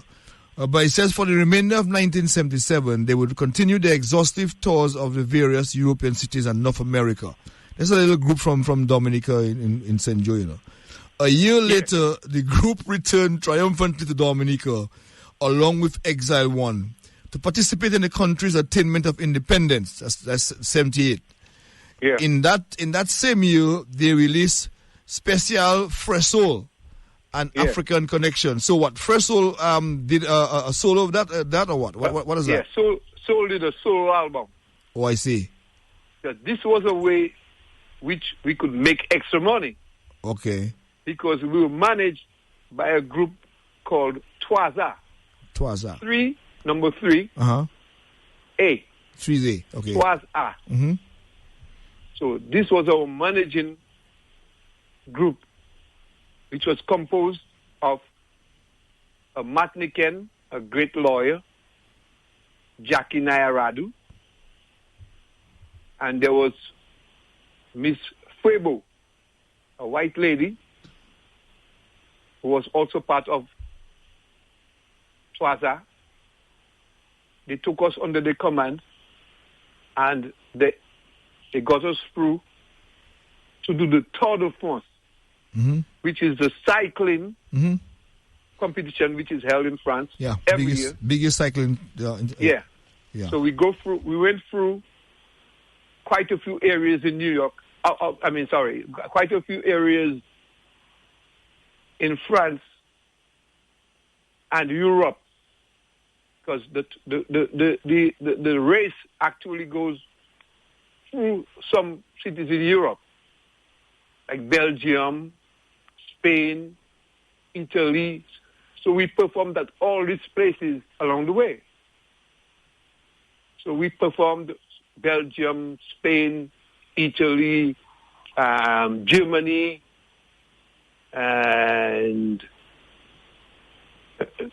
I can't recall everything, but we went. Any chance Europe. to London? Excuse me? Tour de France. Oh, okay. For just talk about the European tour. Okay, go ahead. So that's what we did. We just went through Europe with the Tour of France, but our contact at the time was Twaza, and having a white lady, Mrs. Frebo. They took us under their arms, and we performed at this big happening. Let's take this song that you all played in 1978. This one is called African Connection.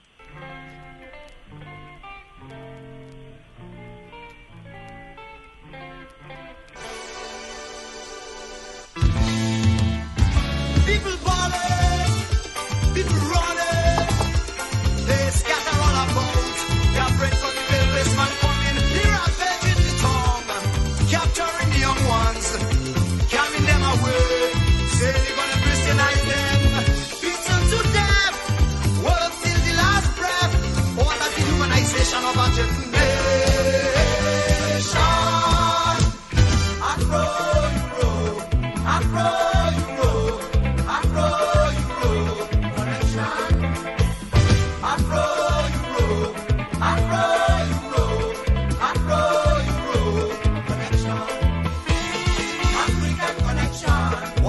population. African connection. Humiliation. African connection. They're filling the pockets of the greedy white man. African connection. Ain't got no mercy for the black man. African connection. Ain't got no profits, no security. African connection. Not even respect for humanity. Afro Europe. Afro Europe. Afro Europe. Two questions on that song. One, African Connection. You said that you had Twaza. Twaza. Three A's. That is two white people. One was a lawyer. And one guy, a black guy, was a lawyer. Right, the black guy was a lawyer. But the question I want to ask is, in the whole concept of writing that song, African Connection, is talking about the ills of the white man. Yeah, evils. So the evils of the white man. Being managed by them. Being managed by you at that time. Was it a map you were sending? Was it words you were sending to them? Or? No. And the second question before you go, the second question is, at that time, did you all start to move away from the afro and get into dreadlocks? Not really. Dreadlocks came way after that. Because we honored the white people. Because we're not racist. Because our success depended on the white men. All that sort of France and all the big gigs, which we did and Exile did not, was through our white managers. They had us in France, and they groomed us and gave us what we needed to prepare ourselves for the next level. So we would never throw words over our saviors, really. All right, so Curvin, by then, again, the history records that Bill would have left Grammacks and he would have joined Linford John to form Bill Men. So that's that. Then, yeah. but then the question that Cecil asked earlier on, and we now go into the big leagues now, and probably need to explain that a little bit. It says in February 1979, they were once again on the international stage, performing in Miami at the halftime show of Super Bowl 13 in the showdown between Pittsburgh Steelers and the Dallas Cowboys. Now, my research shows that was a number of other bands were invited. So this was a Caribbean, as a carnival salute to the Caribbean. Right. There were other bands, and that included Grammacks. Tell me your own personal experience at one of the biggest events in the U.S., Super Bowl 13, and there is Grammacks on stage. Talk to us about that. Well, tell you the truth, I didn't know anything about football, American football. Okay. Which today I know a lot about, and I've gotten to love because I learned the game, I respected the game, and I followed the game ever since. So I got in touch with something I had no idea I would get into. Because when I first saw the game, it looked like a joke to me. But being someone who would read a lot, I realized it was more than just a game. So we were brought to Miami. We prepared for Miami. And there were quite a few Caribbean bands around us, which I remember the True Tones from St. Lucia. I think the Merry Men from Barbados, and a few other Caribbean groups. Dancing troops and from Jamaica and so. So I had some information, but I didn't have that together. But for that Miami show, we had quite a few visitors when we went to Miami, welcomed us and were so excited about singing us that this is where we really got into the gist of things, because we knew nothing much about what was happening. All that we knew, we had a gig.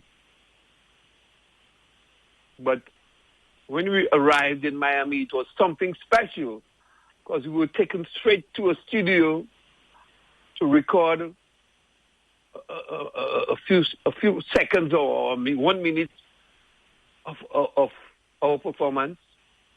That's what it was all about. So we sang one of Soul songs.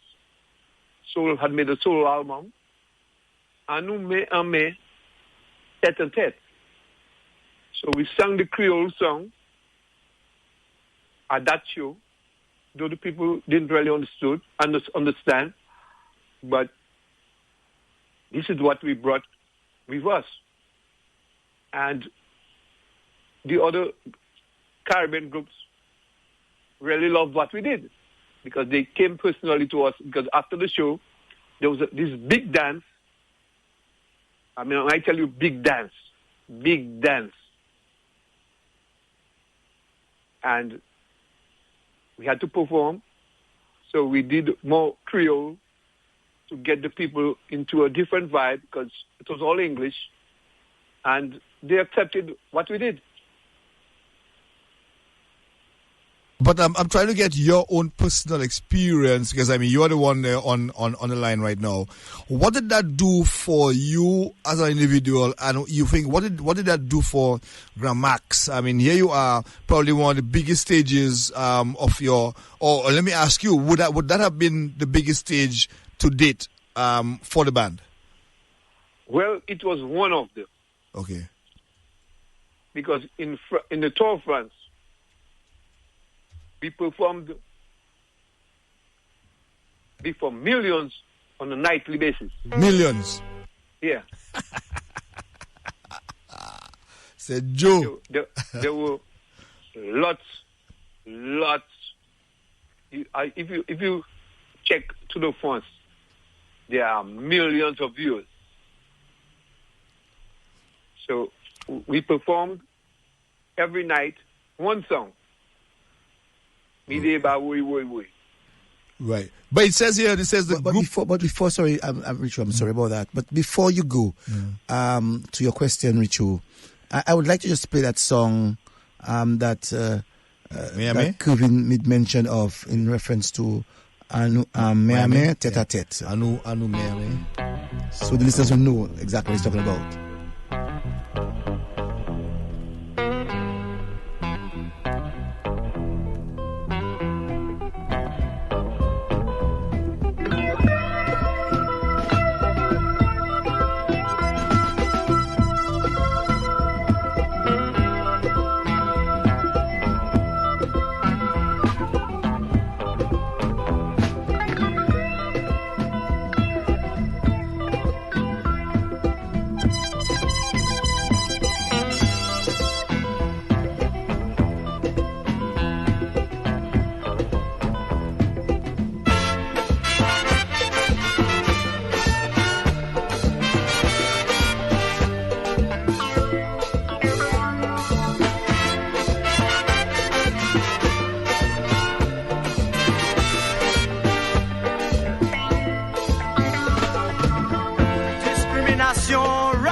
j'appuie. Pakat la kite malba. Regardez le chida. Yo toujours à cravate. Yo préfère moun kwe. Et c'est yo qui Lucifer.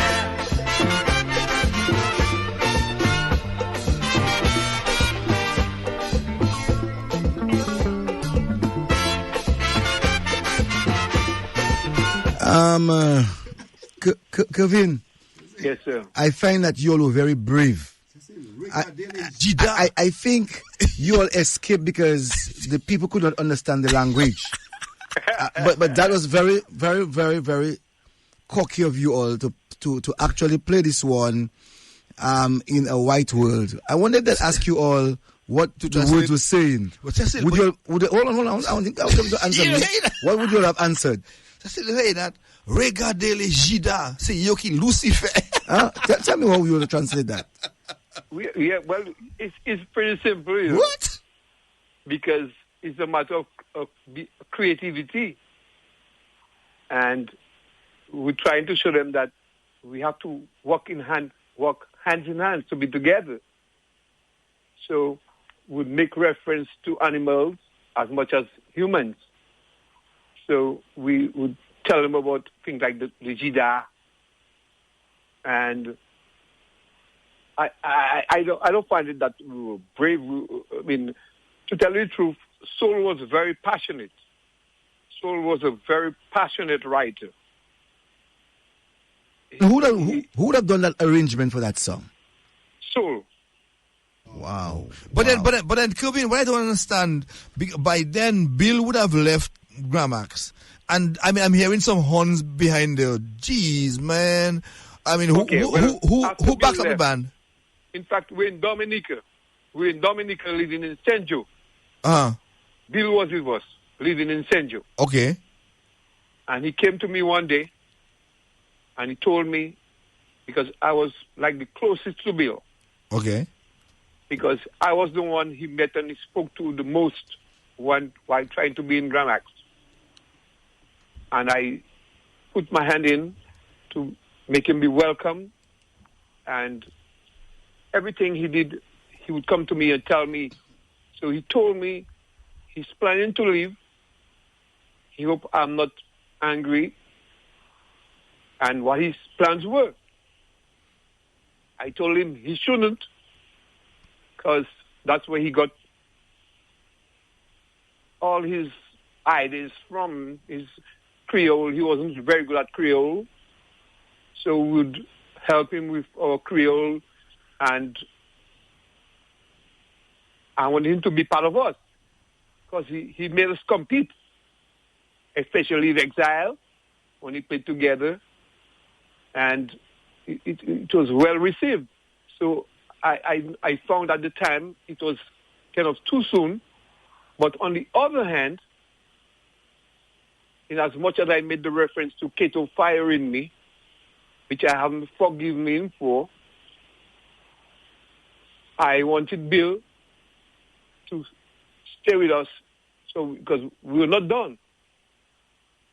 But I saw where he was coming from, so I told him, it will be fine. You can go ahead. So the horns that you're hearing were from 3 other guys we had from Trinidad. But as soon as Bill left, what Jeff did, Jeff and myself, really, we planned most of the group's happenings, and Jeff went to Trinidad and brought Gabby, who is the sax player, Bone, who is the trombone player. And at the time, we had Patrick Benjamin from Roseau playing trumpet. Yes, I know that. We played together for a long time. Which yes. Benji and I were very close. Yes. Very good together. And we enjoyed every moment. So these are the brass players you hear in those songs after Bill left.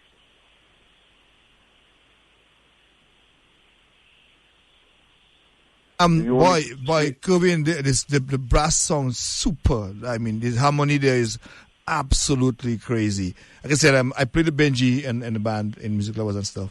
But that sounds super, super, super. It says here, between 1980 and 1982, the band would settle in Paris, releasing Politique Anthology in 1981.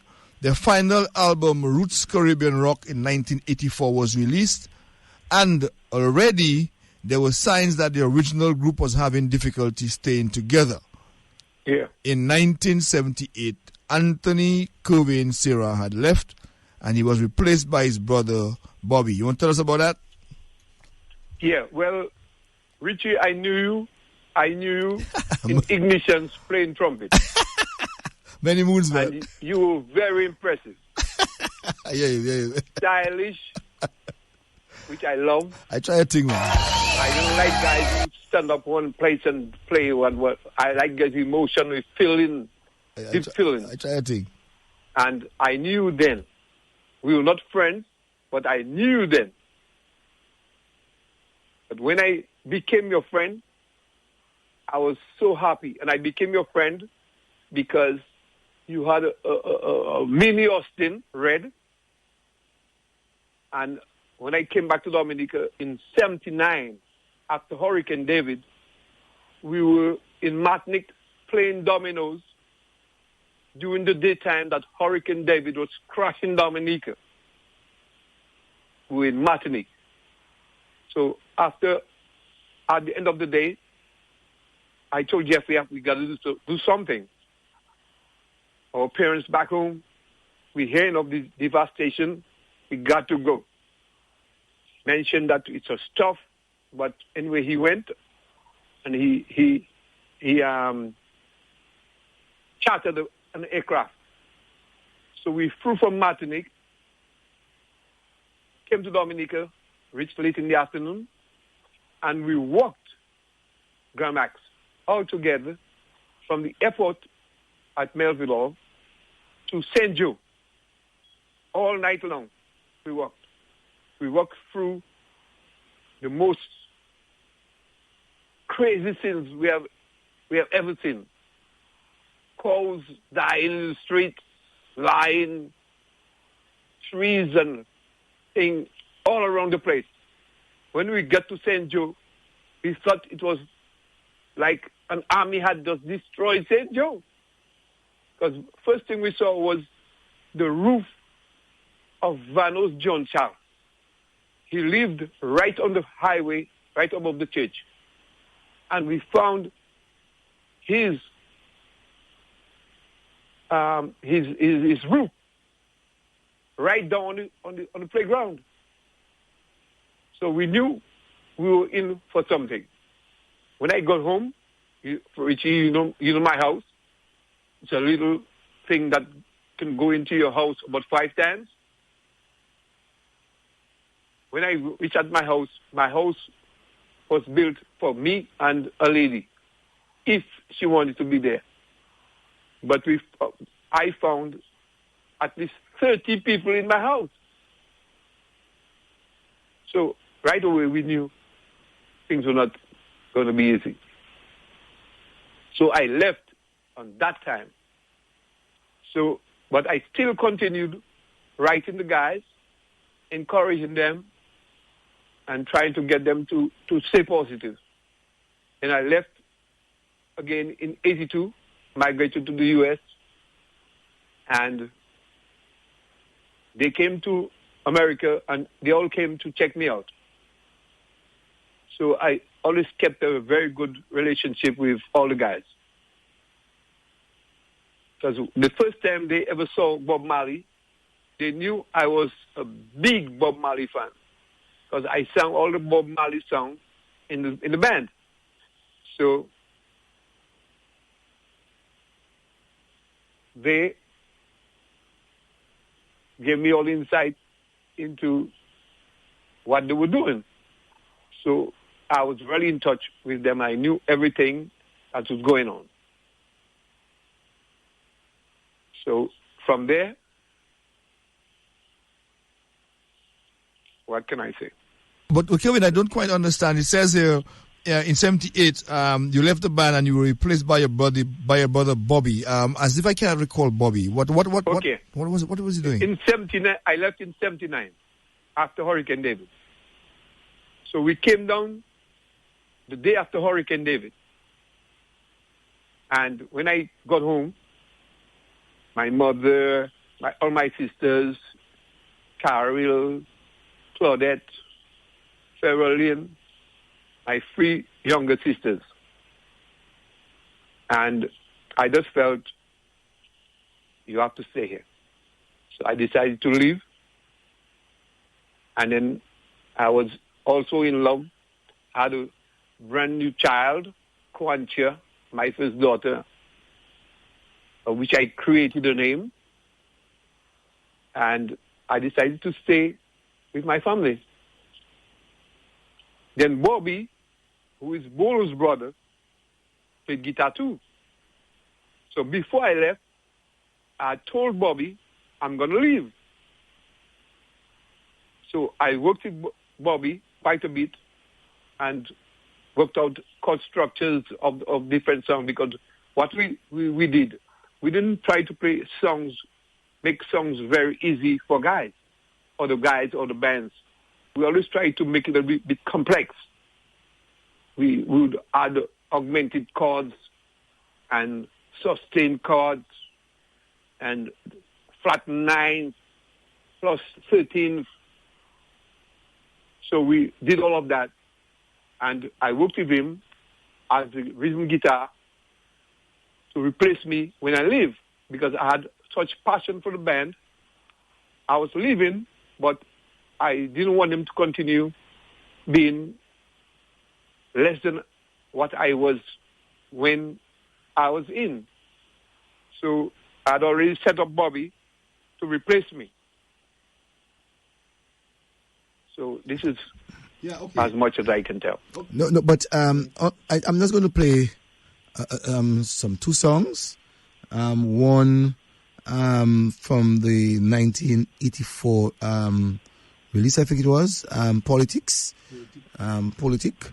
Let's hear this one, and afterwards we'll play something again that is Roots Caribbean rock. Let's hear this one.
Curvin, I listening to that song says to me that you all are very much astute politically. This one looks like it came from the pen of Jeff Joe. Well, part of it. You see, Jeff was a brave, very political, militant kind of guy. So this came from the pen of Jeff Joe with Soul. Because Soul and Jeff Joe wrote a lot of songs together. Because Jeff been on the road quite a bit, because while we were in Guadeloupe, we would often go back to the States to buy our instruments because we wanted the best equipment. And Jeff was the man, though I joined him a few times to pick up instruments. And I would sing the songs that were created in Jeff's absence, sing the songs for the time that he wasn't around. So when he came back, I would update him on whatever we need to be updated on and sing those songs to him, and he in turn would take them and make the best of them. He would add stuff into them, and so this was really from Soul and Jeff together. And to really speak about the United Nations and to talk about Washington, D.C., and to mention about Ayatollah, you know, it would say clearly that you all really understood the issues of the world politically. Yep. Well, we had quite a bit of discussion. Remember we all went to high school, and the guys were very dedicated students. We were not just guys going to school. We took it seriously. So we followed and we discussed political happenings or world happenings, especially Jeff. In fact, I asked Jeff one night, he just met me and told me, I asked him what was he going to. He told me, oh man, I want you to come. He brought me to, when I went along, because we used to hang out quite a bit, myself, Jeff, Chipam, Maki. That was our little gang in the band where we hung out. Girls and other happenings. So Jeff was really into that. Jeff knew a lot. He read a lot. He spoke a lot about it. So I have to give Jeff a lot of credit when it came to those songs. The lyrics, that was Jeff. And Jeff was no stupid cat. Jeff may have been what some people may not like, but Jeff was a doer. You're a guy who says he's going to do something and gets it done. Especially when they said Jeff was in luck. I don't agree to that. Jeff was in luck. Jeff worked hard. Jeff is a guy who will say, yo, I want to go get something done for the band. And he will do the most, I would say, out of character things to get through. I've seen it personally. We have gone on some gigs and some tours, some travels, and Jeff will take me to some areas, especially when we went to America and we met the guys from Cool and the Gang. We had to stay there about 3 or 4 or 5 days doing nothing, just hanging around, only to get recordings done and production done. And it's through Jeff. So I learned to be very patient through Jeff. I was a very impatient, crazy kind of guy, like I said.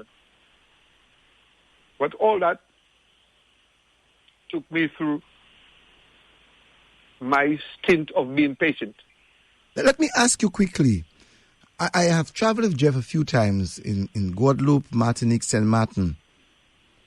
And every time I travel with Jeff, I would see people rushing to Jeff to sign autographs.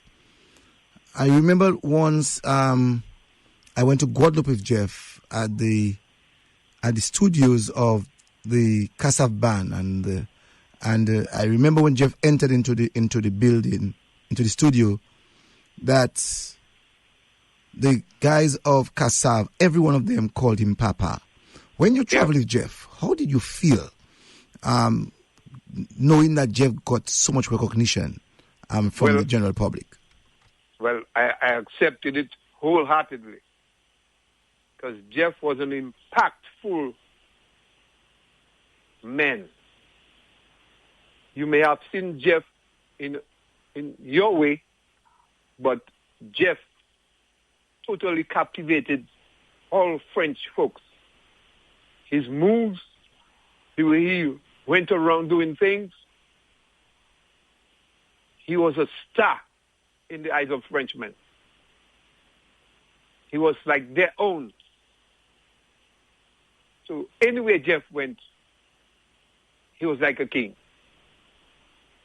And I don't feel any way intimidated because this would only help me, enhance my upbringing and help me. But let me ask you, Curvin, we've always heard that cliche that a prophet is never honored in his own country. And so in comparison, I'm just reflecting on what you're saying. And then before we come to the end, we have to talk about St. Joe and the music and stuff in 2022. Knowing where the heights that you guys reached in the 70s. How then, when you say Jeff was like a star, a meteor out there, outside of Dominica, what kind of reception was he getting coming back home to St. Joe? In St. Joe, Jeff was loved by everyone because he made things happen for guys. When guys would be all out of character, talking to Jeff, you would see them rise up slowly. Jeff was an inspiration to most of the guys that I know today who are still alive. And he created a great camaraderie. He brought guys together, really. So, I mean, I know how Dominicans take things, but Jeff, to me, was a star honored forever. But Curvin, you think? I mean, I'm reflecting on this. If Jeff were a born Martinican or Guadeloupean, I mean, there would have been a statue or bust or something to remember that great icon, that great hero. He's gone, and I still think it's not too late. But is it that the let's just take St. Joe, forget outside of St. Joe. Is it that this St. Joe didn't really appreciate Jeff to the extent where they would have? I mean, when he was alive, he walked around. Okay, you can see him in the flesh. But to understand the magnitude of what Jeff did for Dominica and St. Joe in particular, look at where you guys reached. The kind of it says here, Grammacks would continue in form in the intervening years with Jeff, Joe, and the Grammacks New Generation, releasing "Make You Dance" in 1991. Le Grammacks in 1974, 1976, 1973. Grammacks The New Generation live in 1998. The very best of Grammacks and Jeff Joe in 2000. Just Do It in 2000. Grammacks Live New Generation 2001. And the best of Grammacks in 2002. Is it that we don't understand what that meant to us as a people, Curvin? Well, it must have been because in Dominica, people take everything for granted. Plus, in St. Joe and some other areas, we don't respect history. Guys like me honored other guys who are like role models in my village. Guys like Ambrose Sylvester, Ron Coffey, quite a few guys from the village who I honored. I find like Dominicans really do not respect history, they reach to a stage where they know you, and it's like whatever you do, you had to do it for them. And I'm saying, and I'm going to say now, as you're saying that we know that Jeff created that connection for Dominica between the two French countries of Guadeloupe and Martinique. Yeah. Whenever Jeff would be performing at the World Club Music Festival, the park would be filled. And so I am going to call on the necessary authorities. One, the government of Dominica. Two, the Ministry of Culture. Three, the Ministry of Tourism. Four, the Port Authority to name the ferry terminal after Jeff Joe. That's a good idea. Great idea. Because as soon as I got here, I came back here after retiring in America. I came back here in June of 21. And as soon as I came back, one of the first things I did was contact the PAL rep of St. Joe and offer my help to the Jeff Joe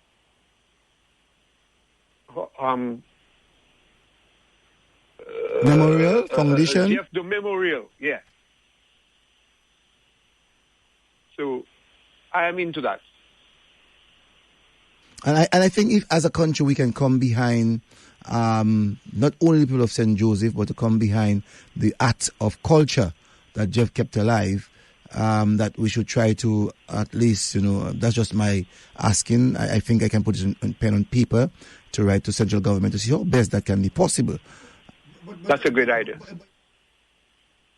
Because Bolo, the drummer, like I call him the historian of Grammacks, because he has every detail penned off in a book. Time, date, whatever was said at whatever time.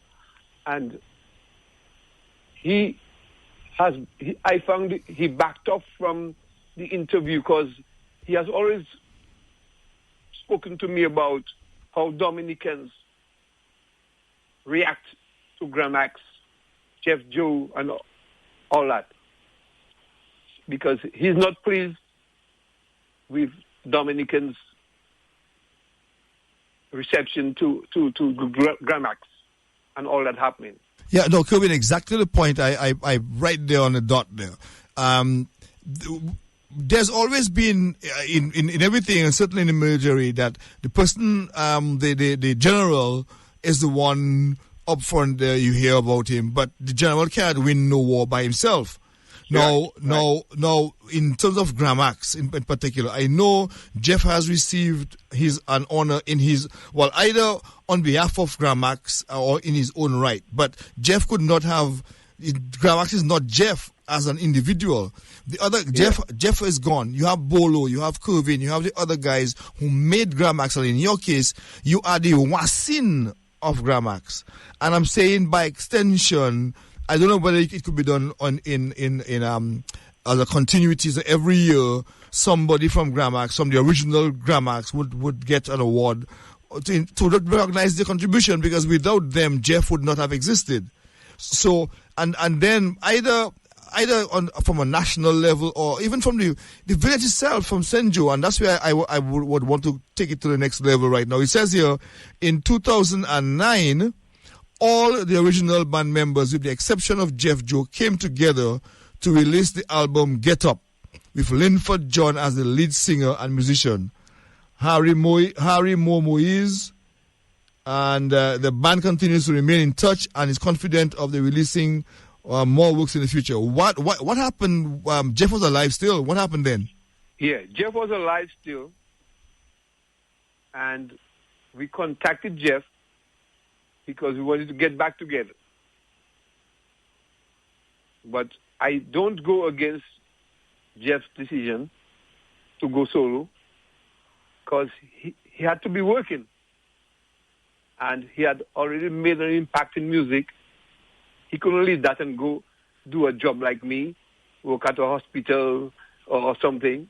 So he had to continue his vocal voyage, his performing voyage. So I don't go against whatever he tried because he's a working guy. He's not a lazy guy. He wants to get going in life. He has a life he has a wife, he has kids. So I don't blame Jeff for not being present. But we decided to get together in Miami at Bowles' house and started. We made an album with Linford as the lead singer. But we had contacted Jeff.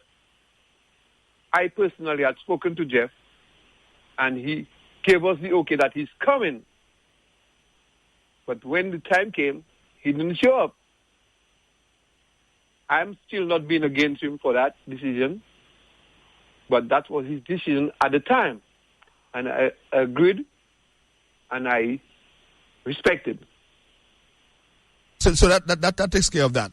But now Curvin is back in Dominica. That great Curvin. Before we go to Curvin, let's just take that one more song of Grammacks, which I said I wanted to play. Right. Which is Roots Caribbean Rock. Okay, cool.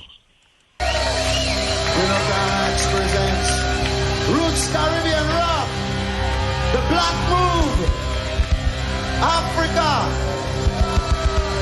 Escasabalaba, Escasabalaba. Children, s'il vous plaît, on danse le reggae. Come on, come on, come on, come on, come on, come on, come on, come on. Africa, Jamaica, reggae is nice. I and I come to break up this, yeah, your time. Oh, yeah, yeah, yeah, yeah, yeah, yeah, yeah. Oh, well. Reggae is nice, nice, nice. Rastaman, put on this, yeah, your time. Oh, yeah, yeah, yeah, yeah, yeah, yeah, yeah. Oh, well. Play me rebel music, let me rock my soul. Play me Rasta music, let me rock my soul. Play me rebel music, let me rock my soul. Play me Rasta music, let me rock my soul. Whoa, whoa, whoa, whoa, whoa. Oh, living is a challenge for the young and the old. The time you were born, oh, Judge, I'll give you your own. Each the beat, come on and light up my flame. Stationary meditation. Reggae is nice. I and I put down this, yeah, your time. Oh, yeah, yeah, yeah, yeah, yeah, yeah, yeah. Oh, well. Reggae is nice, nice, nice. Rastaman, smash down this, yeah, your time. Oh, yeah, yeah, yeah, yeah, yeah, yeah, yeah. Oh, well. Play me rebel music, let me rock my soul. Play me Rasta music, let me rock my soul. Play me rebel music, let me rock my soul. Play me Rasta music, let me rock my soul. Whoa, whoa, whoa, whoa, whoa. Oh, living is a challenge for the young and the old. The time you were born, oh, Judge, I'll give you your own. Each the beat, come on and light up my So this time now, Curvin, Yes, sir. that the transition starts. Transition. The Rastafari movement, reggae, Yeah. dreadlocks, marijuana, you know what I mean, getting high. That's the movement now. Tell us about that period. Well, like I said, we were not into drugs.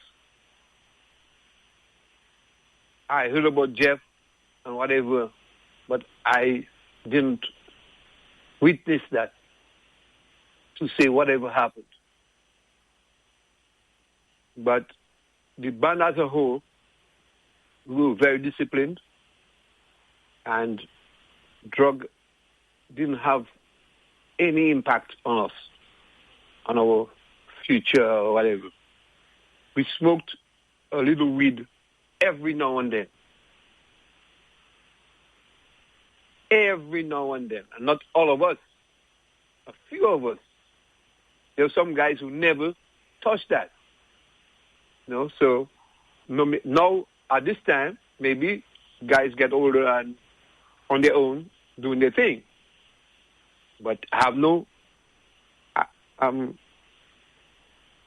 I have no idea what's happening, but like I said, like me, I have dreadlocks because I always used to have an afro, always well groomed, but I have dreadlocks because of the look. I am not a Rasta. I don't follow these principles. And I just live naturally. Now I smoke a little more weed. And it's only my excuse to inspire me to practice and work out. Because I get lots of ideas and I still play guitar at my home. I have a computer and my equipment for recording. I usually come down to St. Joe and I use my computer. I get all the guys who can sing, and I have made quite a few shows and perform live in the village, free of charge for the village shows. But you would have known though, Curvin, in those early days, entering into the late 70s, entering into the 80s, or maybe the mid 70s, that places like Granby, Mahu, St. Joseph, where else? About 5 communities or villages was very much influential by the ganja, as they would normally say. I find it was very strange that you guys who would have been in these metropolitan countries where heavy drugs were being used, that you all from the bringing up would have abstained from it. Well, yeah. Well, we were, like I said, we were guys who were very much into school. Like me, I love to study. And if all my friends from the SMA know me well, I did well in school. After having a scholarship, every term, I got honors. I'm one of the few musicians, which there were a multitude of musicians. Hurricane, Exile One, Liquid Eyes, different bands, Milestone, lots of bands. And I was never really influenced by a drug, because, like I said, I was always against that idea. In fact, I used to do a lot of debating in school, and I was always against that. So after having left school, my whole vibe was searching for success, some way to help my mother. And this is one of the reasons that I pressed on the idea of going to Guadeloupe, where I can help my mother. We had 8 sisters and 4 boys. 7 girls in my family, from my mother, and 4 brothers. So I wanted to help my mother, which I did. I'm happy the Lord helped me, and I succeeded in helping her. And she encouraged me to always do well. And that's how I ended up. All right, Curvin. Great story. Curvin, several things has struck me. And one, we saw the transition, right? Curvin, you know what we have done? We've come full circle from the original back in, and we're back into St. Joe with Curvin again on the ground. But what struck me was you said that you are sporting your dreadlocks as a style, but nothing to do with the religion and to Selassie and that kind of stuff. That was an interesting observation there. But go ahead. Selassie, I don't go against Rasta philosophies. I'm not the king of nothing, of anything. Mm-hmm. So I respect wholeheartedly guys' decisions to honor Selassie, but I don't. I'm not saying that I don't respect the vibe, but No, that's clear. I'm not the Selassie man. No, that's clear. But so right now, Curvin, we have had you for a long, long time. I mean, I was hoping that, boy, I hope you were able to. I know you were not in the best of health, but then you seem to be relishing this thing. Curvin, now that we've come back full circle, today's 2022, January 2022, and it's over 40 years. Curvin is back in town, back on St. Joe soil. Do you see any lights somewhere in the end of this tunnel behind this thing of something, some kind of a revival of the energies? I know we cannot bring back the past, but you are in St. Joe. Tell me, what are you seeing in St. Joe that you think you can either assist with or you wish could happen differently? Because St. Joe has produced stuff before it can produce again. What do we need to do, Curvin? Well, right now, I'm working with almost every guy I meet to learn to respect. I find that most of the people now don't respect the elders, the role models or whatever. In fact, they don't seem to have role models now. Most of the guys I meet are what they call parus. No role model. So they have role models, but some of them just decided not to give tribute or respect to those who've been, because there are quite a few guys who are very capable of being that role model that we need to enhance our lives and our futures. Guys like I said, Ambrose Sylvester, Ron Coffey, these are hard workers. They work tremendously. And up to this day, I honor these guys. As a little boy, I'm thinking as a little boy, and I honor these guys because these guys helped me along in my life. I remember when I was getting a divorce, where guys would create scenarios where I could perform in cricket and other games just to have Curvin in the limelight. This was only to help me, thinking that I needed the help to get away from the setback I'm not encountering. Yeah, no, Curvin, I mean, when Grammacks emerged in 1972, somewhere around the 72, I could think around and go back in history and say, well, there was a need for a Grammacks at the time.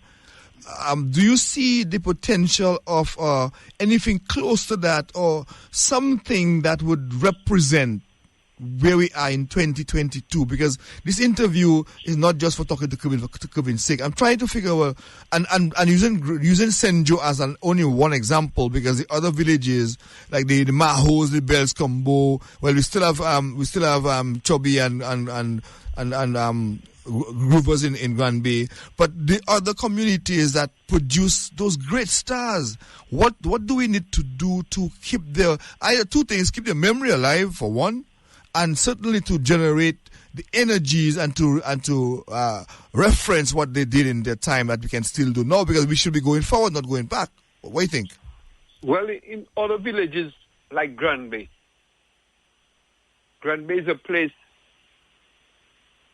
I have way up above, because so many talented people, not just musicians, talented humans who I honor. And it's like Portsmouth, Maho, in Roseau. So I think we need to have people learn and respect history. They take everything for granted, as little kids would do. So it's time that those people or these people enhance their lives and become more aware of the golden rule, which is do unto others as you like them do unto you. No, but Curvin, those people are us, Curvin, and you happen to be in this class. You happen to be right here in Dominica, and you're not here. So those people are us. And what I'm trying to get at, Curvin, is in my book, as you know, what I've been doing in my own little 5 cents way. Doing nothing is not an option, Curvin. So if you take Senjo as your own little focal point, and we look at what because Curvin, I mean, what you have done is not a joke. The quantum of what you put into Senjo, and you're still alive, very much alive, and very much able to do stuff for Senjo, which other communities can pattern again, because Senjo Grammacks led the way then. I'm just trying to figure.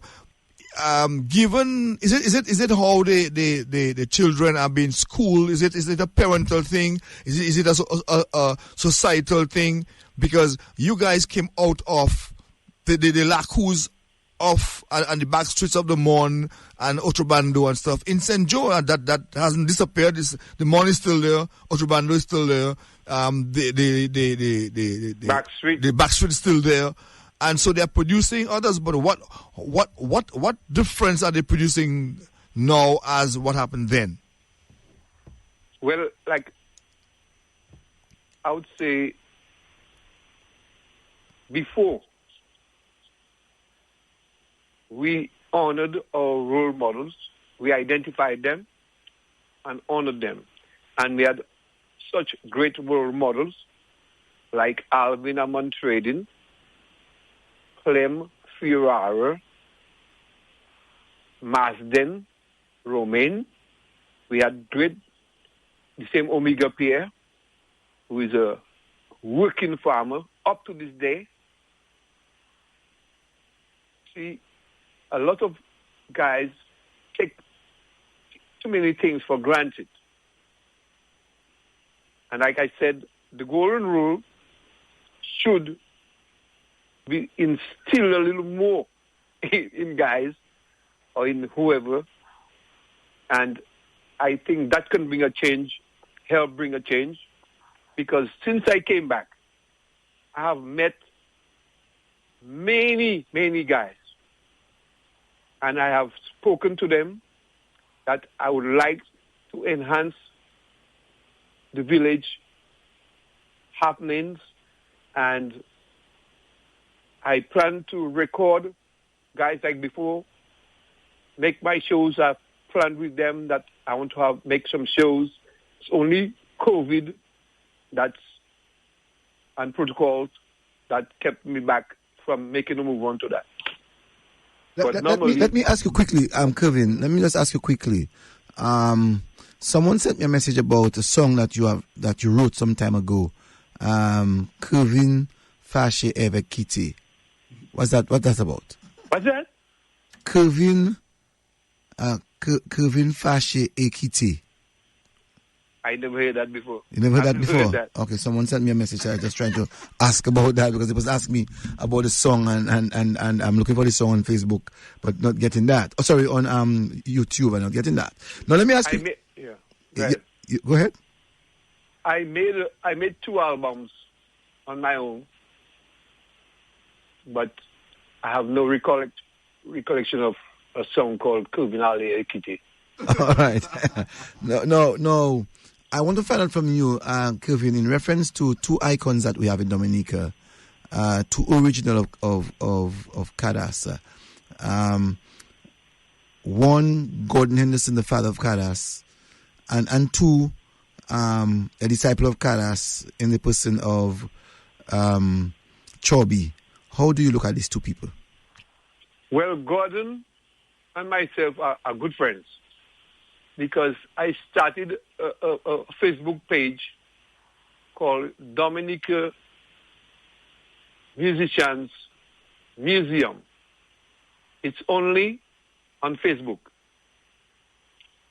There I featured all the great musicians of the past who has inspired me, who has not inspired me, who I love and honor. And Gordon has given me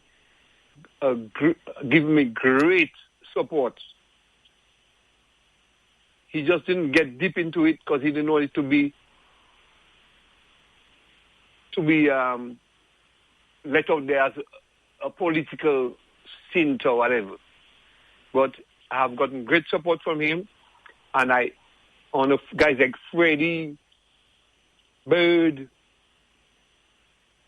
Liquid Ice members, all the bands, Bells Combo, Harley, what, all the guys. Even Swinging Stars, I was trying to get some details on to write a story. I had help from guys like Volney and guys from Dominica who are in the U.S. who have interest in music and stuff. So there's a website which I started, but I haven't done much work on it lately since I got here. I kind of got off social media, being tired of it, of all these scams and all these talks and all this nonsense. I got tired of that. So let me ask you, are you satisfied today as to where the Kailas music is? And two, No. What do you think of the Buyo music at this present time?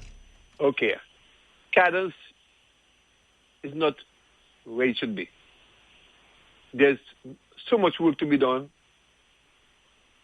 I myself am trying things too.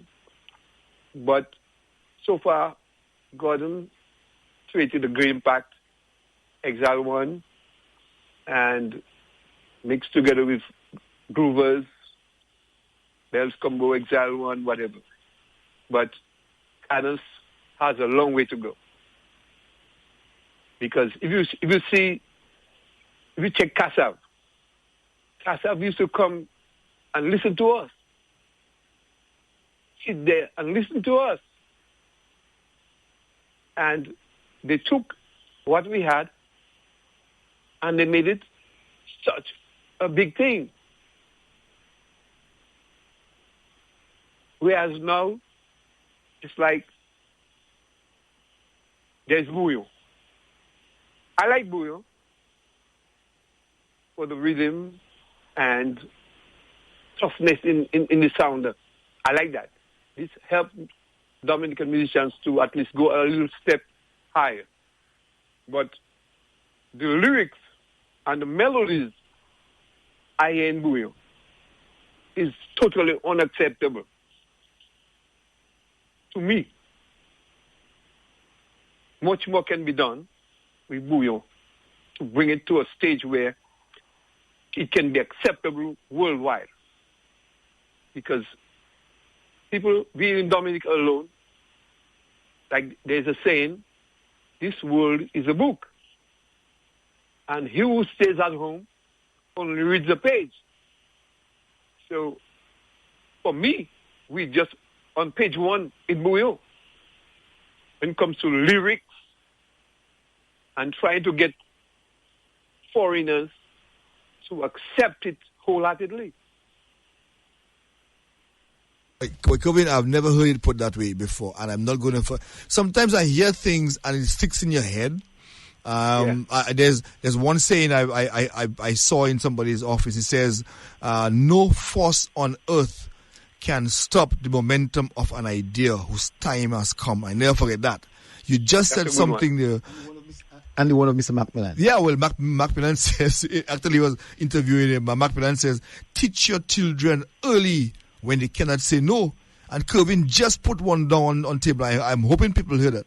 Curvin said, the world is a book And if you stay in Dominica, you are only reading page 1. No, if you stay home. If you only stay home, not even don't stay in Dominica. If you stay home and you open that book, that is only page 1.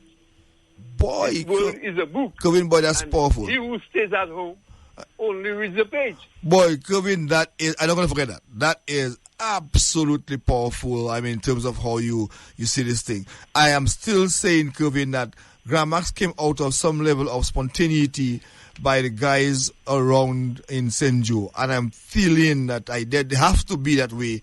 That St. Joe is another example of what can be done. And maybe the other, or somewhere else, pick up from St. Joe. It doesn't have to be St. Joe. But somewhere else, pick up the slack and rekindle the spirit that we had in the 70s and made Dominica great. We can do it again, comrades, and that's where I want to see it. But I also want to find out from you, Curvin, in reference to the Bouillon music.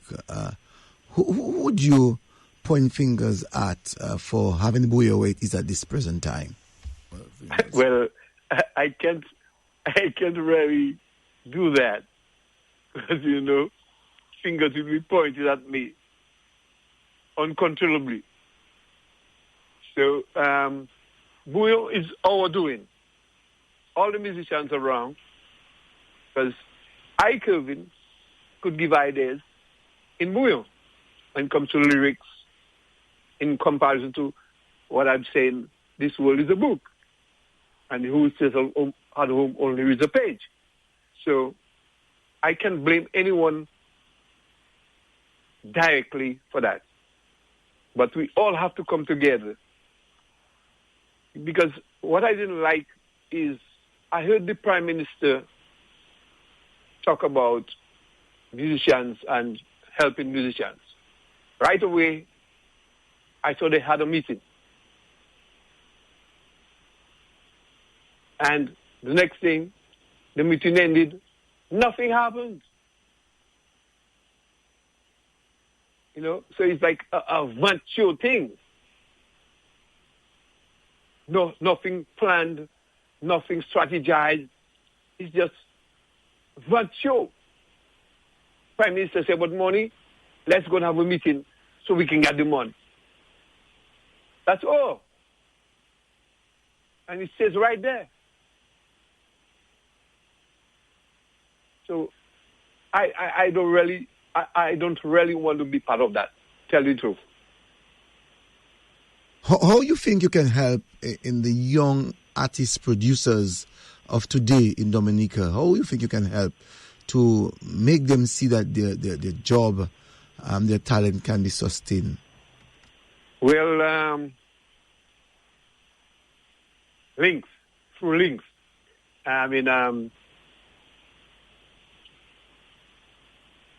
if you check like rap, you hear a guy, you never hear about him before, but he comes out with a song.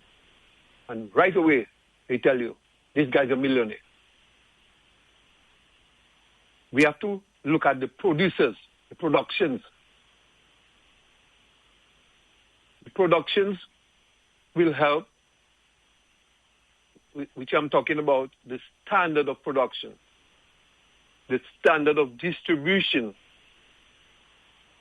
the standard of acceptability, where we can do things not to just a Dominican public. We can do things to capture the world. When a Frenchman or a German will hear Bouillon, he'll be able to understand where it's coming from, which again brings you back to the lyrics, making sense of the lyrics, and doing things, saying things that will make reference to everyone. But now it's like I go to a party, you just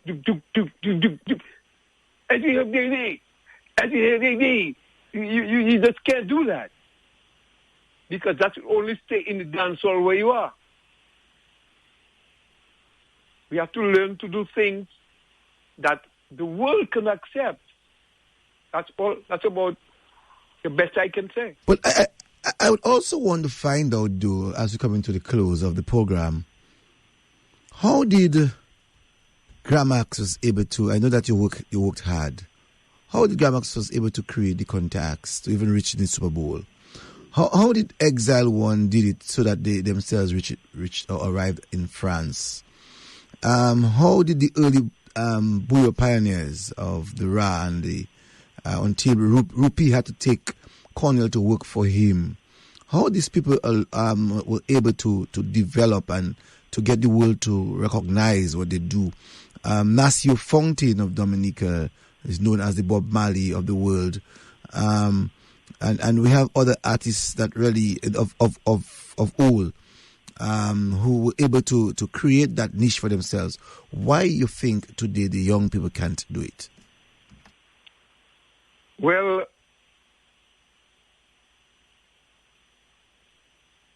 we in Dominica writing things like Bouillon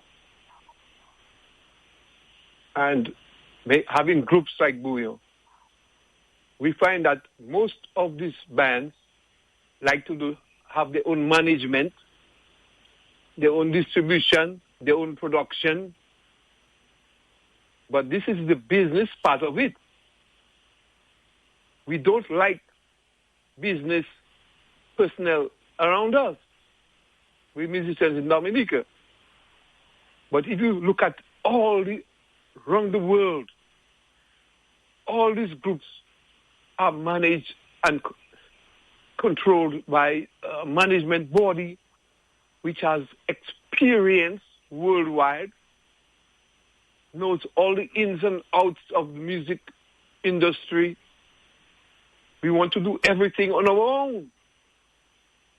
Yeah, but Curvin, that speaks to a certain level of trust upfront between the two parties, because for Grammacks, for instance, coming out of St. Joe, developing your own little vibes, you had no idea of the business world. So when you had a producer who is experienced in his own right come in and offer his services to you, you either accept him on trust and hope he does the right thing. As you said, quite a number of times you guys got ripped off by producers and managers anyway. So how then do you develop that kind of trust to allow somebody else to manage you and you don't know anything about them? Well, first you have to know the music business. You know the business, exactly. You know, if you know the music business, you have to know what takes you where and when and how. So when you have a product you want to produce or create, remember, you have no idea of the business point of view of that. But we in Dominica, we think we know everything. And we don't want this guy to be your manager. We don't want to get this guy a few dollars because he is talking on our behalf. You know, so we first, as the musicians from Dominica, we have to learn to accept that the music itself is just one small part of it. So Curvin, so quickly, as we come to the end there, let me ask you a question then. You are a writer, you've produced stuff, you're still producing right now. How much you as an individual understand that world of intellectual property rights and copyrights and that kind of stuff? Because now there's a kind of question that the young persons that you're talking about are going to be asking you, because everything is probably on YouTube or whatever else, and you better have the answers for them, otherwise they will figure you don't know what you're talking about either. So are you a member of SACEM and all that stuff? I'm Curvin. Yes, I became a member of SACEM as soon as I reached Guadeloupe. As soon as Grammacks reached Guadeloupe, Jeff and myself and Soul, we became members of SACEM. So we started getting paid from this time on. Every 3 months, I would either go to Guadeloupe, or if we're in France, it was easier because we had access to the main office, so we became official members of SACEM. So this helped us in a way that we write a song, and there are many ways of getting funds from this song, which a lot of guys in Dominica doesn't know. I bet you, guys don't know, if you play at a club, you write a list of your songs you play for the night. And this is part of SACEM's method. You get paid on that too. Because we used to play at different clubs, and as soon as you go in, we give you a list of all the songs we want to play tonight, signed by the club owner. Next day, Jeff brings that in. We trusted Jeff enough to bring that in. So this is another way that funds can be created from just that song. Coming to the end now, Curvin, you spoke quite a lot about the early days as a sportsman, cricket and soccer. By any chance, you represented Dominica in any of the disciplines that you played? Yeah, in 1972. In fact, before 1972, I played for SMA. Cecil, I know you well. I used to come to DGS very often to play against you guys. I played against Sebastian, Jeffrey Lawrence, all these guys, Thomas Kentish from Goodwill School, Styler Rock from Goodwill School. So I played quite a bit of cricket and soccer for SMA. And I made the Dominica under-19 team in 1972, which we toured St. Lucia. We didn't win that tournament, but we did well because halfway through the tournament, Lockhart Sebastian, had to leave and go to play with the senior island team. But I definitely played as an all-rounder, and I'm not going to brag. I was a dedicated cricketer. I knew the game through theory and practice.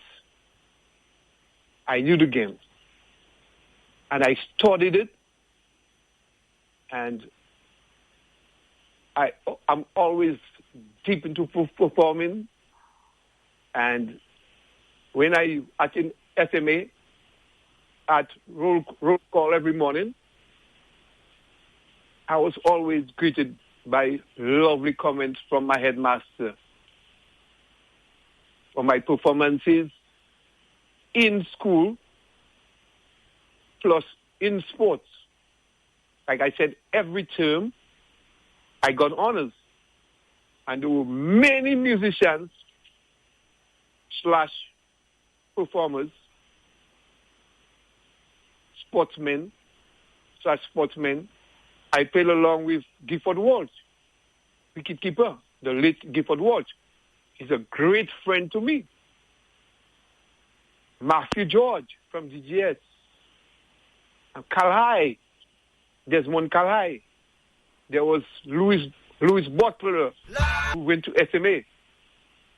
Was a pacer. And Leslie Etienne from Point Michel, an opening batsman.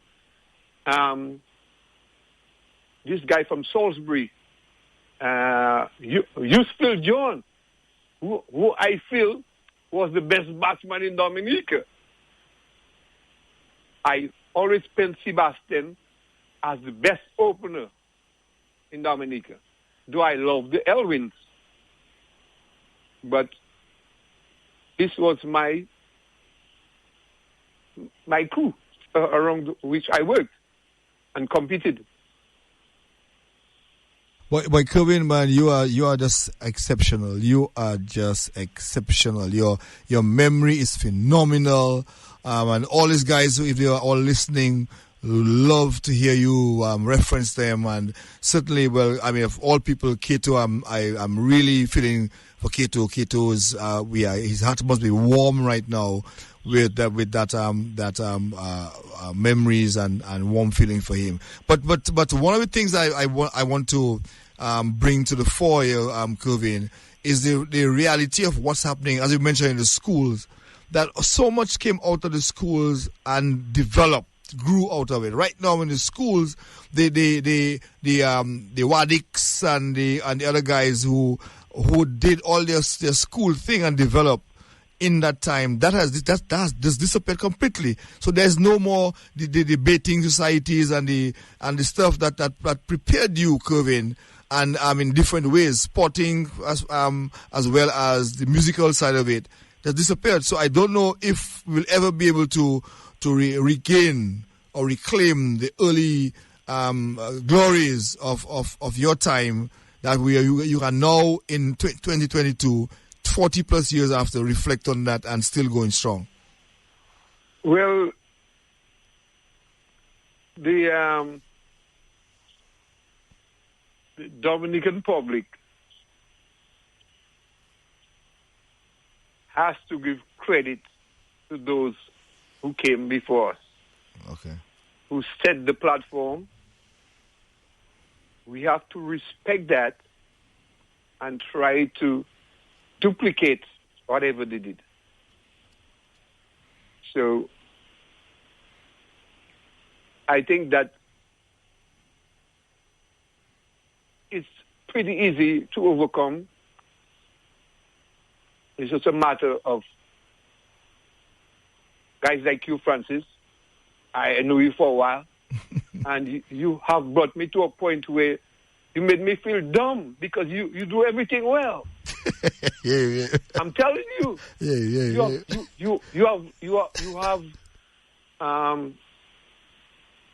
You have challenged yourself, and I found you quite successful in everything that you undertake.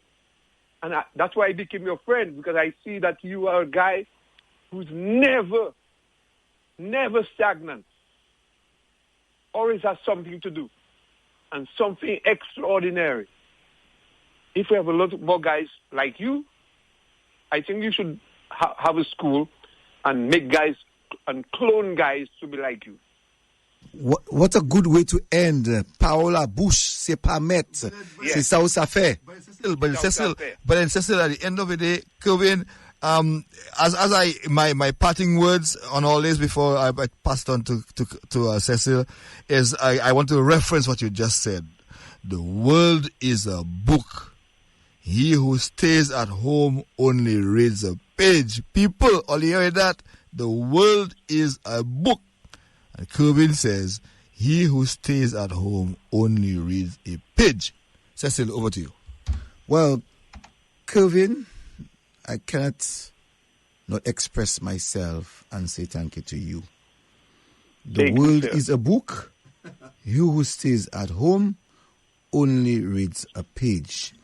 And we can take this to mean so many different things at different angles in the sense of being positive. And I really, truly grateful for the fact that you could have given us some 4 hours of your time, non-stop, to give us that kind of information. I'm sure that some of the information, a number of people are hearing for the very first time. And I'm very elated to note, or to take note, that I too love history, and you have given me quite a lot of information that I can now put in my archive about the Grammacks. And I'm sure that many other people who are out there themselves were very much satisfied for what you're able to give them here tonight. Just one parting, Curvin, as we spoke already.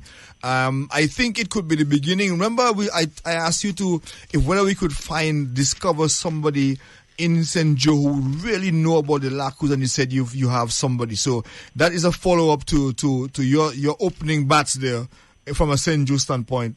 And we may want to revisit St. Joe and the historical facts and maybe some level of fiction as well, Isukuya kind of part, to look at St. Joe and bring out. There's much more that we need to know about the other villages like St. Joe, the Mahos, the Layus, and this stuff. The Lakus there, and what made them great. What made Bells Combo, for instance. We need to discover the Bells Combo phenomenon itself, similar to Grammacks, and see what made Mike and Francis and his guys excel the way they did in their time. So Cecil and Curvin, I will be talking to you down the road, but Cecil, back to you. Curvin, your last words. Well, thanks for having me. I did appreciate that. Cecil, I've always honored you. You not knowing that. But I knew from DGS, and it's like right now I can see you in your DGS uniform. At this moment, I can see you. That's why I remember you. And like I said again, thanks for everything. Thanks for having me. And I hope I did good. To all my sisters who I know are listening, they've honored me and I've totally respected them. I am headstrong and crazy, but very respectable. And thanks again and again and again. Thanks again and again, and thank you very much for taking the opportunity to be here with us to discuss, the life of the band Grammacks and telling us the story of the various band members. And I hope that the listeners this evening into the morning were very much satisfied. Once again, thank you, and a nice way of ending with this one. I'm sure that the listeners, you will enjoy this one.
Ça, qui monte, qui peut dire là, c'est pas enfin.